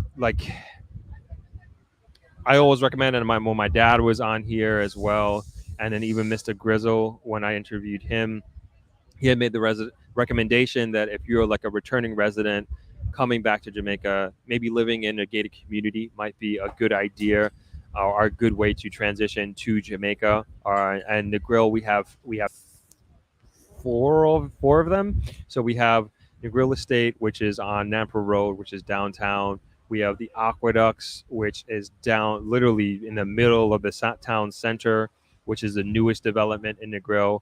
Then we have Point Village, which is on the northern part of Negril. So that's actually right where the camera is facing right now, where the island is. And to the right of the island, sorry, go back that way.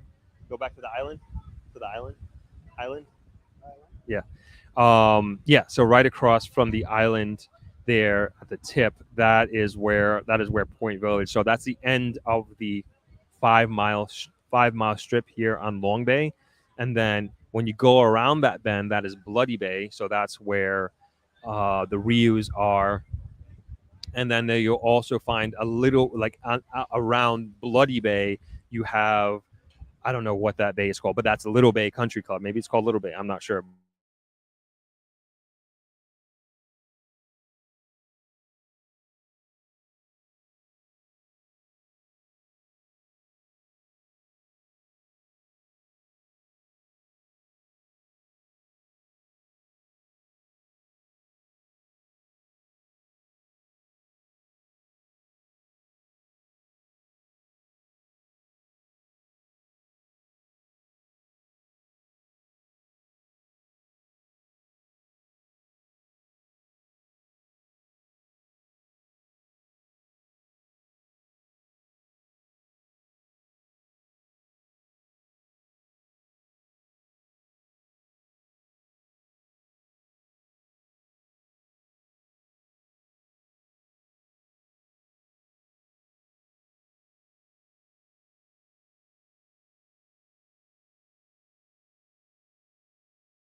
We're back. Sorry about that, everybody. It happens. Um, yeah, sorry, it froze. We're back. So I was talking about the different housing developments that we have here, and Little Bay Country Club. I think we finished up with that, and I was saying that they were sold out, and the only two there's apartments for sale at Point Village. There's apartments for sale at Aqueducts, and then you can also buy land. Negril Estate is one of those places you buy land and then you build yourself, sort of thing. And then I should say, so there's a fifth one. So there's also Vista Bella, excuse me. It actually horseshoes around Negril Estate, and that's also downtown on Nampro Road. Yeah, sorry about that, everybody. We're back. So yeah, those are the different housing developments that are here in Negril. But then you also have like little smaller ones. I can't remember the names, but along Norman Manley Boulevard on the Morass side, there are like I guess you can still call them developments. They're very small developments. You know, they probably have between 10, 15, 20 units in them, smaller communities, but they're literally across the street from the beach. There are several of them that I can think of in my head, but unfortunately I don't know the names of them. But I know a lot of people rent there long term. I'm sure some people have actually bought at this point in time as well. Yeah, so that's where we are. Maxine says, I love your response regarding the all-inclusive. Honest response, all-inclusive does restrict the experience. Yeah, that's my opinion.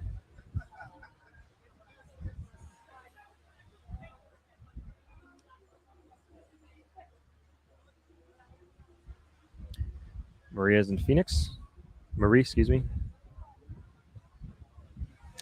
True Love Productions says your hotel have Airbnb, so if you don't want to stay in a hotel, you can take them there. Not sure if I understand the question. So here travelers, we are on Airbnb. So if you prefer booking there, you can do that if you'd like. But we always encourage direct bookings because you'll get the best rate if you book directly with us. But yeah, we are on Airbnb. So if you do find travelers on Airbnb, it is here at Travelers. But I forget the name of. I should know this, but I forget the name of our accommodations. Like Airbnb has. Everyone has its own distinct, unique name, but I don't remember ours. But we are on Airbnb. Millicent Watson says Stony Gate Cottage is a nice spot, 5 minutes away from Rick's Cafe, bed and breakfast and the grill. I don't know, but I will take your word for it, Millicent.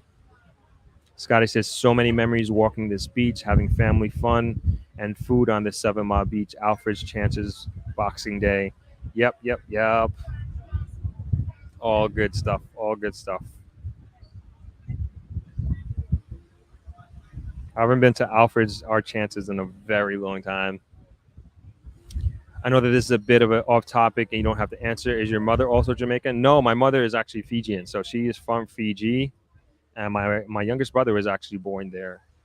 I haven't gone back to Fiji since 2017. And then before that, I was a baby. And my mother is in Brooklyn. So when I go back to New York, that's who I stay with. Or I stay with my aunt as well.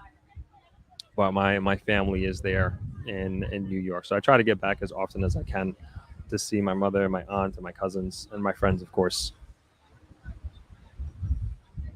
Karen Osborne says, would you have the information for real estate in Negril? No, but I always direct people to my real estate video that I did with Margaret Egger. Vanessa, if you're still on, I know it's getting late where you are, but if you're still on, can you just throw the Margaret interview, any one of them? I think we did 3. And so I did a video with Margaret Egger, who's a Negril real estate professional, I should say. And that is where we discussed. We were at Little Bay Country Club and they were actually selling 2 properties and we featured them.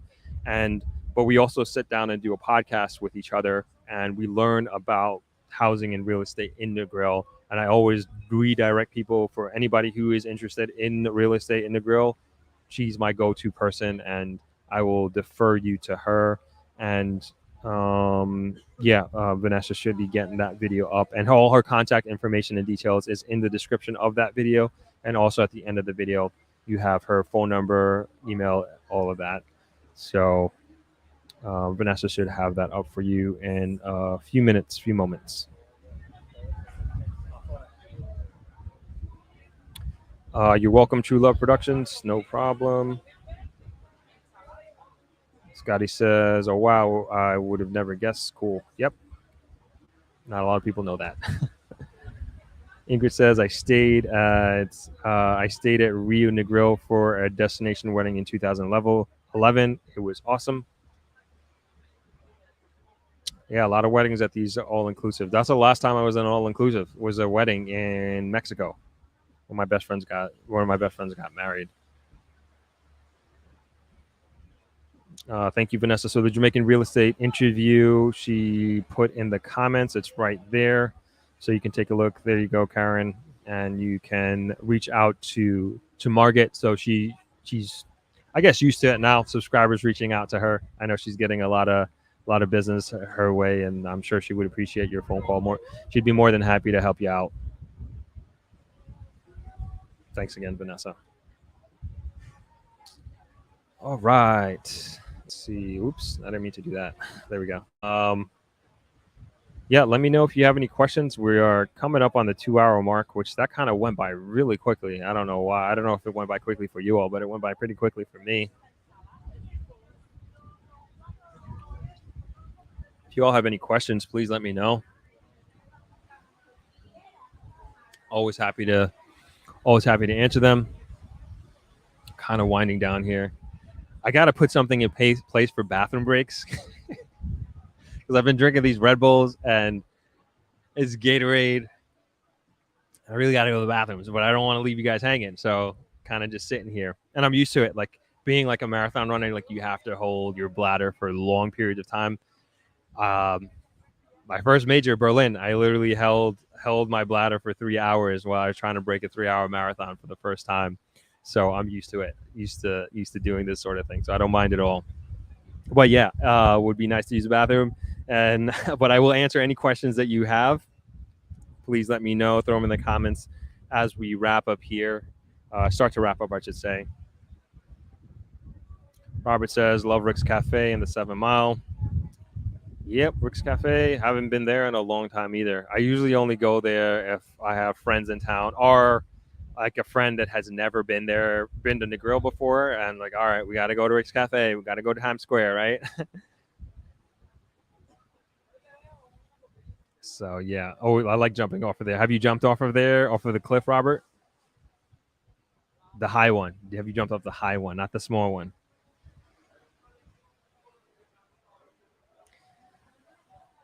Give Red Bull. Yeah, Red Bull does give you wings. I get so tired. I'm so tired from, like, I'm not complaining here. Like I do, like I've switched my long runs from Saturdays to Sundays, and then of course we have the lives here, which I don't mind. But usually after doing like a long run, it's really the sun. It like sucks a lot of energy out of you. But usually after I do a long run, before I started doing these lives, I mean, I'm probably taking a nap. I'm just getting a massage at some point, taking it easy. And but we got, the show must go on. So Red Bull really helps me kind of get my energy back. I definitely feel like my energy in the beginning of this live is very different than what it is right now. Definitely feeling a lot better, and I have to eat a lot because I burn, like, I think this in my run this morning I burned 1,440 calories. Did a 14-mile run. So it just sucks between the sun, the dehydration, the energy you burn, the calories that you burn. You just got to replace it and continue drinking, hydrating, and again, Red Bull helps. So maybe we get a Red Bull sponsorship. Who knows? Who knows? But yeah, not complaining at all. That's just part of the game, right? Got to keep it moving. But I'm also thinking about moving. Considering moving my long runs to Saturday instead, so I have just a little bit more energy, at least on a consistent level for these live streams, because it does take some energy to do these things. Phoenix says, "What? Please go." Okay, I will at some point. I will at some point. Althea says, "I would love to see you do interview with some contractors in Jamaica." Yes, that's on the list. Big, like huge. So there's already some that I have in mind that we've worked with here at the hotel that I really had a good experience with. And yeah, we're just going to be interviewing the good ones. But yeah, at some point in time, we will do that. Thank you for that suggestion, Althea.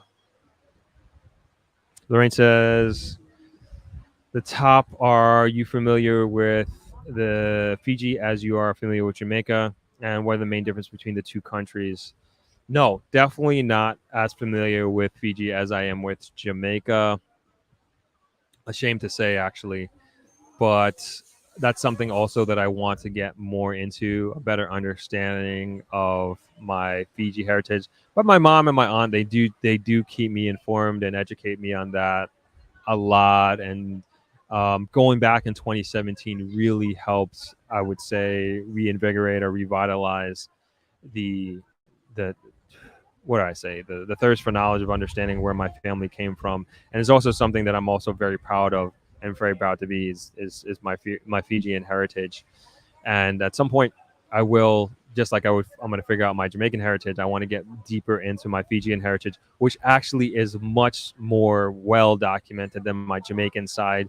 And somebody did a study on our lineage, on our family's lineage in Fiji, and that's super awesome. I wish I had that for my Jamaican side, but I know I have that to look forward to learning about my ancestors, and specifically learning more about where my grandmother, grandfather, great grandmother, grandfather came from, as well.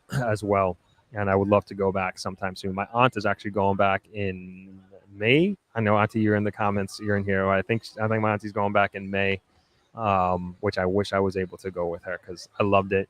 As far as the comparisons, I find Fiji, just thinking back to my 2017 trip, I find the culture so similar in many ways. Very warm people, just like here in Jamaica. Super warm people. Very welcoming. And I mentioned this before in the podcast. It's just so like I felt so at home immediately with my family, just being around the town and going to different parts of the island. We were on the main island, and yeah, just really enjoyed that and really felt at home. And then we went to where my grandmother's house was on the family island. I forget the name of the family island. I should know this, but I know it's really well known for windsurfing. It's one of the best windsurfing places in the world, apparently. I just know this from reading forget those travel guidebooks. But that's where my grandmother's house was, or is, I should say, and that's where we spent a lot of time as kids, and my cousin spent a lot of time on this island as well. But very down to earth, down to the roots of just being Fijian. But yeah, a lot of similarities to the culture, and I think that's why a big reason why my dad fell in love with Fiji and why my dad fell in love with my mom, because of the similarities in culture and just the general way of life over there. So if Fiji isn't on your list, I would definitely put it up there, because I think for those Jamaicans in the audience, I think you would really appreciate there. And it's also absolutely stunningly gorgeous. The water, the one of the best places in the world to go scuba diving. I didn't scuba dive there, but I did go snorkeling and diving with my brother and my cousin, and so awesome. This so beautiful. Like everywhere you look is like a postcard. Unbelievable. So yeah, that's my Fiji rant for today. Thank you for the question. Retell me to be careful holding my bladder. Yeah, I know I should, right?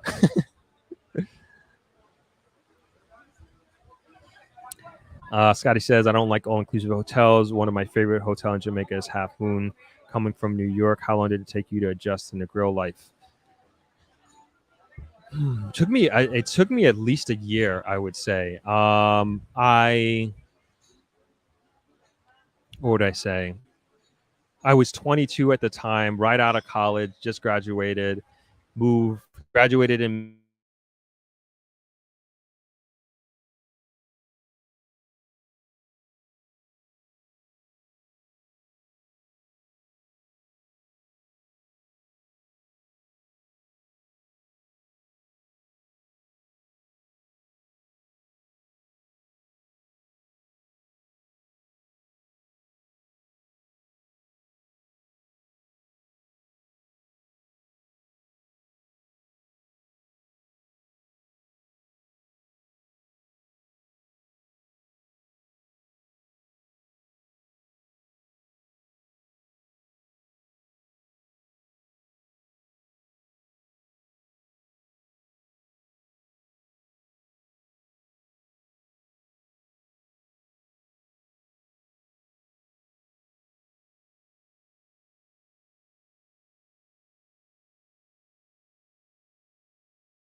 Sorry about that, everybody. We lost it again.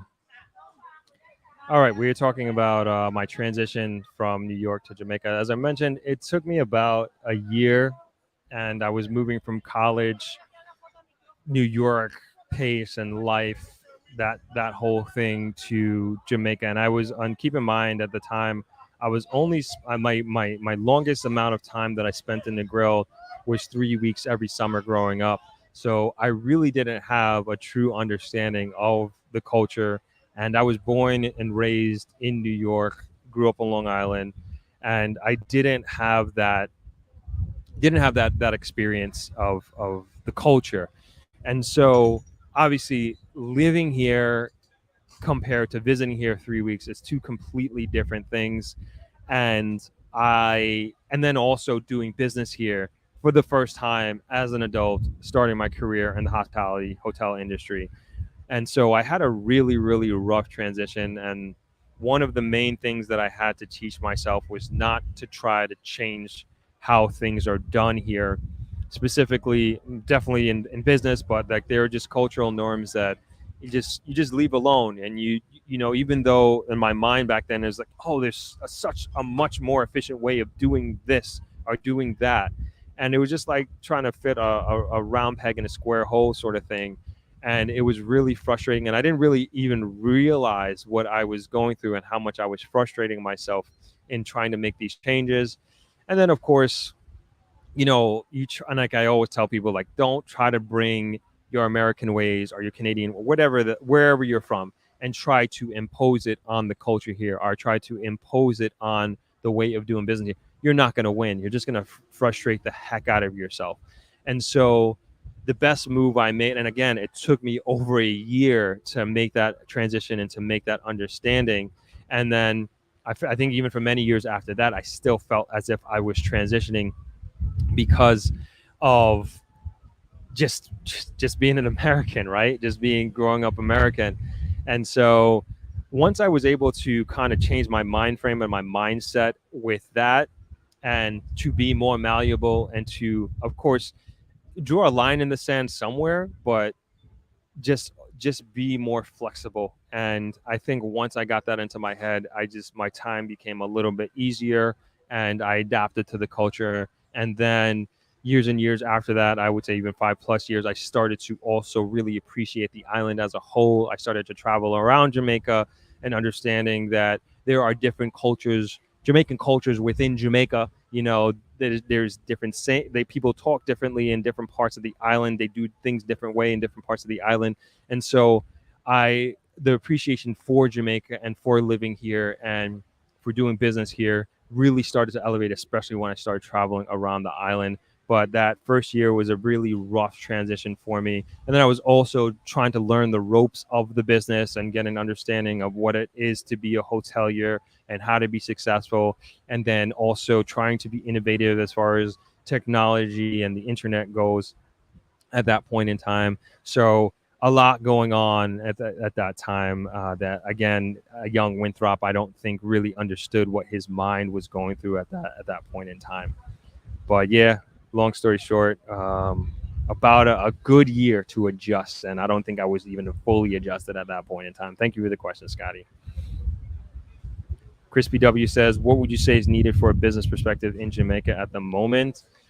Kind of alluding to an article, I think there needs to be more production, manufacturing coming out of Jamaica, and businesses that we can do exports with, which I know more than anything else is going to take like larger sums of investment. But if we can get that large capital into the industry, into Jamaica, I think there could be great opportunity. As far as like smaller businesses go, I would say like Negril is poised for so many different types of businesses, especially like on the social side.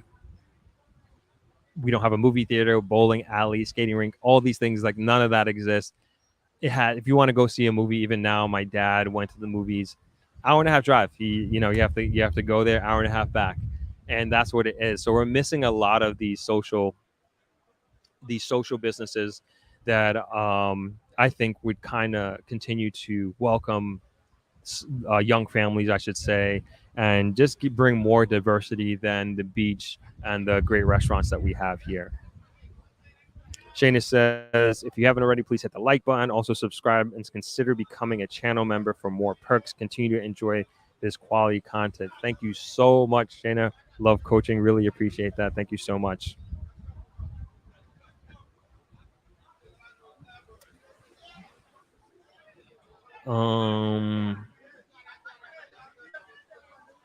Yes, Red Bull helps. Hamilton says, how long did it take you to run 14 miles? Exactly an hour and a half, 90 minutes. Let's see if I can pull up my time. I can't even remember. So I did 14.13 miles this morning at 6 minute and 22-second pace, which is cool. I'm coming off of, as I mentioned earlier, I'm coming off of a torn ligament on my left knee, so still nowhere near my fitness level. Still kind of struggling going through it. So it's still going to be a few months until I get back to where I was. But very happy with a 6:22 pace for 14 miles in this weather, and it was super humid because of the overcast. So you get you it's like when it's humid and you're running in this heat, you start to get dehydrated, but you don't feel like you're dehydrated. So it's like one of those things you have to be very, very careful of. Yes, an entire day of calories in the 90 minutes. Yeah. Thank you, Marie. Lloyd says I just completed walking 4 miles in the snow, Southwest Michigan. That's probably like running 14 miles out here.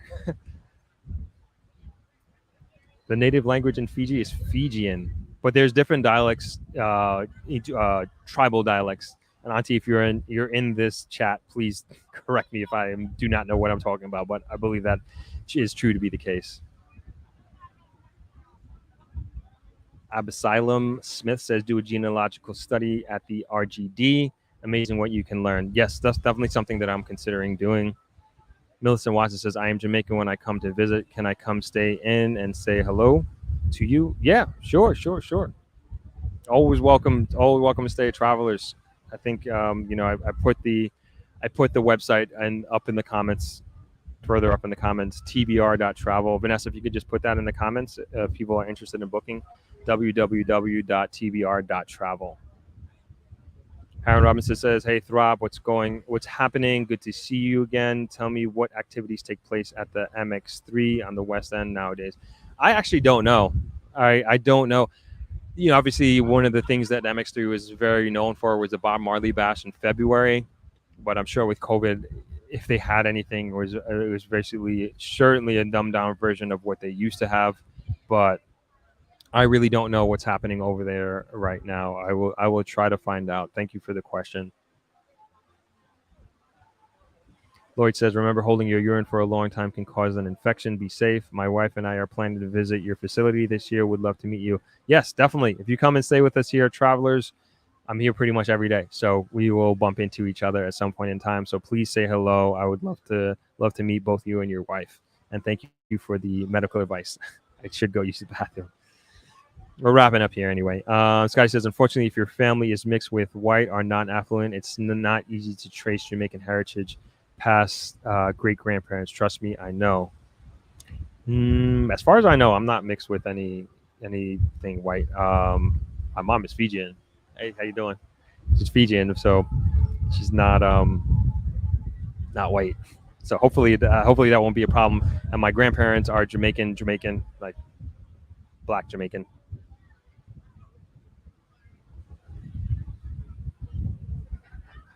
Where he says you have best of both worlds, Jamaica and Fiji. I think so. I think so. Yeah, sorry, I was frozen earlier. Internet is kind of going in and out. So very proud of you. That's my mom. Thanks, Mom. Watching from Brooklyn. Sanal says another suggestion is to play pre-recorded content that plays while you're showing the beach and upcoming content or announcement. Great idea. Why didn't I think of this? Like, maybe I'll do that now. I have a drone footage. Oh man, thank you. Done. All right. So that will keep me going. Let's see. I hope I still have this. All right. We're going to throw out, thank you, Snall. We're going to throw up some drone footage. For those of you who have seen it already, sorry, but we're going to throw that up. That will give me a chance to use the bathroom and come back and we can go for round two. So enjoy the drone footage. I'll be right back.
All right, we're back. We're back.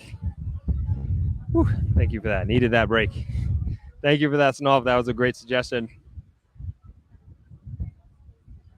All right, we're gonna have some more pre-recorded videos with voiceovers, etc. So if we need to take a bathroom break, we can do that. So I should be good to go for the rest of the show, however long it goes. Thank you for that. Great suggestion. Oh, you went to CW Post? I have friends that went to CW Post, Ingrid. Yeah, I lived in Freeport, went to Baldwin School District, so Nassau County.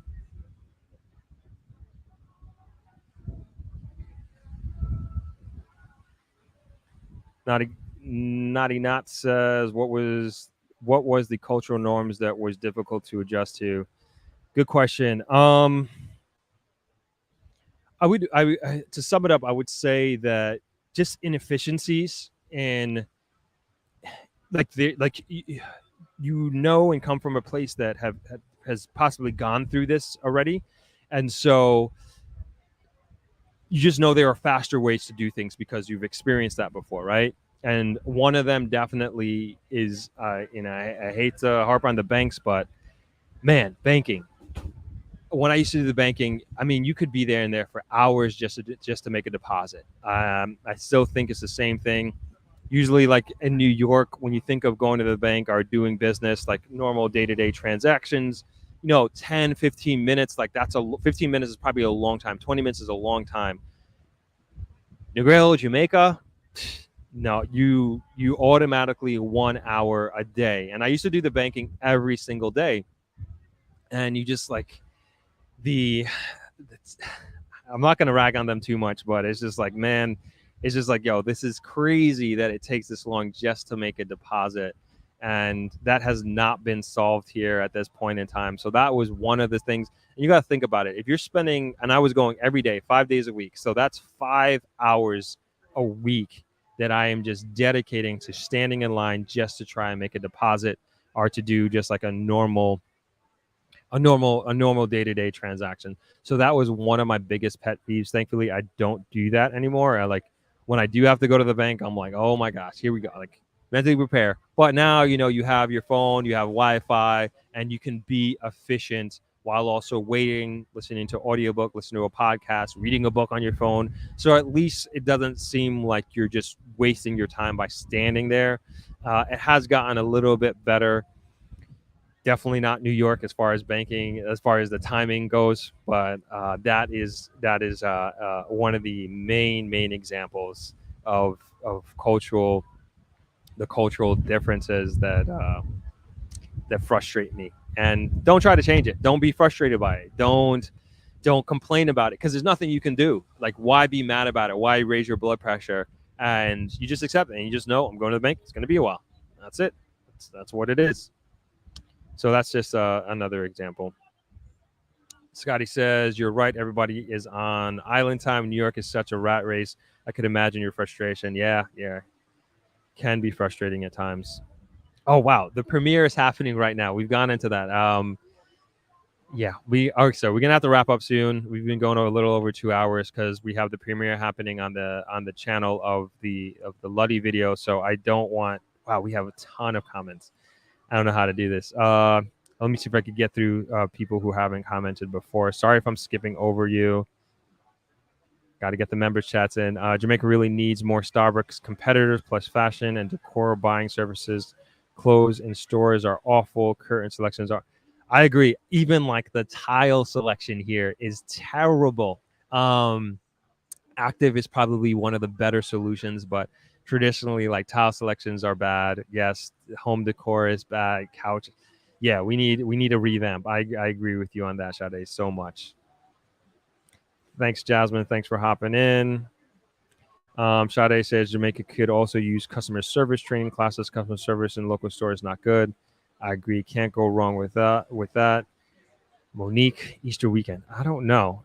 I'm sure there's parties going on. I see flyers. I haven't really been paying attention, but from nightlife and partying, I'm sure that that's happening here. Alfonso, hey, how you doing? Says, I think you should listen to the budget that was just tabled by Congress by the Prime Minister so that you can understand the investment and development so is to come It's a lot coming. Oh, so yeah, you were telling me about the what's happening. Yes, thank you for that. I will try to find that. You're telling me about all these crazy investments coming in from the Middle East. I believe I screenshotted all of that. Thank you for that, Alfonso. Yeah, I'm gonna definitely give that a listen. My say it was mixed, hard to understand, hard to convey what I mean in a limited comment. No problem. Got you, Scotty. Sorry, we got to get over to the premiere. I don't want to, and I'm going to tell everybody to go over there in a sec. Vanessa, if you could put the link to the premiere that's happening right now in the comments, so we can all hop over to there, all 123 of us, 24 including myself. Shayna Love Coaching says, I went to CW Post as well. However, I transferred to Clark Atlanta University after my junior year. Okay, we got a couple Post people in here. Fernando says, what's up, Fernando? Banking in Jamaica is really horrible. Yeah, it's pretty tough. Whole day process indeed. Dosey Dose went to New York Tech next door to Post. Awesome. Gina V says, how long did it take you to adjust to driving on the other side? Not long. I always had a problem when I go back to New York. Just got a double thing. It was fine. It was totally fine. This guy says, I have friends born and raised in Jamaica and still live in Jamaica. Don't bank in Jamaica. Naughty Nuts, if you can email me, throp@thropmedia.com.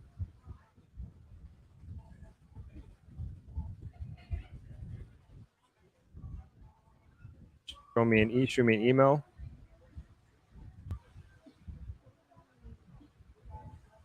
Okay, we are winding down here. Sade says, what is it like at NCB Bank? It is owned by Jamaican Michael Lee Chin. He lives in Canada and Jamaica. Don't get me started on NCB. I don't want to badmouth any specific business here, but I will just say banking in Jamaica in general it can be very frustrating. Just go in there with maximum patience.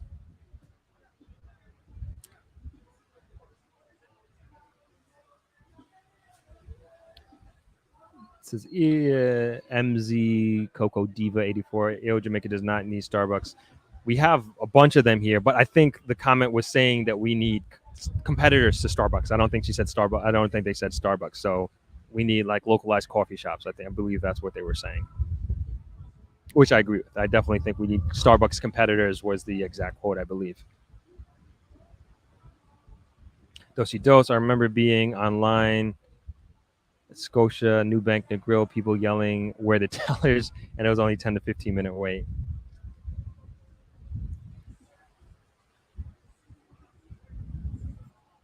Oh, yeah. I was actually watching that before I got on this. So Deezer from That Mr. TV has released a video showcasing tiles from Active. Yeah, they do have good tiles there.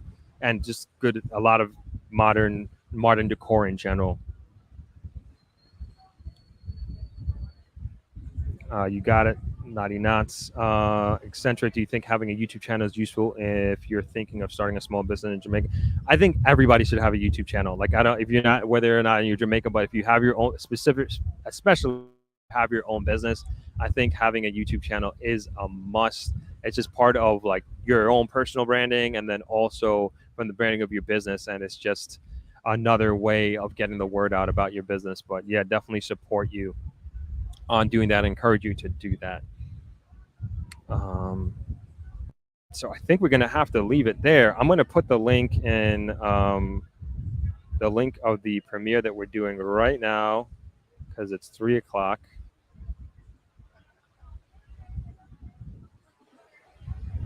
So it's a music one. There are 12 people there watching, so we got to go over there, everybody. We can't leave those 12 people hanging, especially me. So let's hop over to the premiere. This is Luddy performing at Drifter's Bar here in Negril, and we're going to end the live stream there. As usual, thank you all so much for coming in on this live stream on this windy, choppy day out here in Negril. and the overcast cleared up. It's actually turned out to be a really nice day. I like the breeze, cool things down a little bit. But always appreciate you all coming out and spending this Sunday afternoon with us. We've gone almost 2.5 hours now, which is cool. It went by really, really fast, actually. It didn't feel like 2 hours at all. And thank you all. Please check out the video that we're premiering right now with Luddy. And if you haven't seen the interview that I did with him and his wife, Jan, he's a former drifter of the actual drifters. And it was just a great interview, getting an understanding of why him and his wife moved from the UK. He was born in Jamaica, raised in the States, was a Army veteran, and that's how he got his opportunity to join the drifters, as a matter of fact. And his wife Jan is from Scotland, and they got together through his career. Oh, Vanessa put the link in the description there, in the comments, excuse me.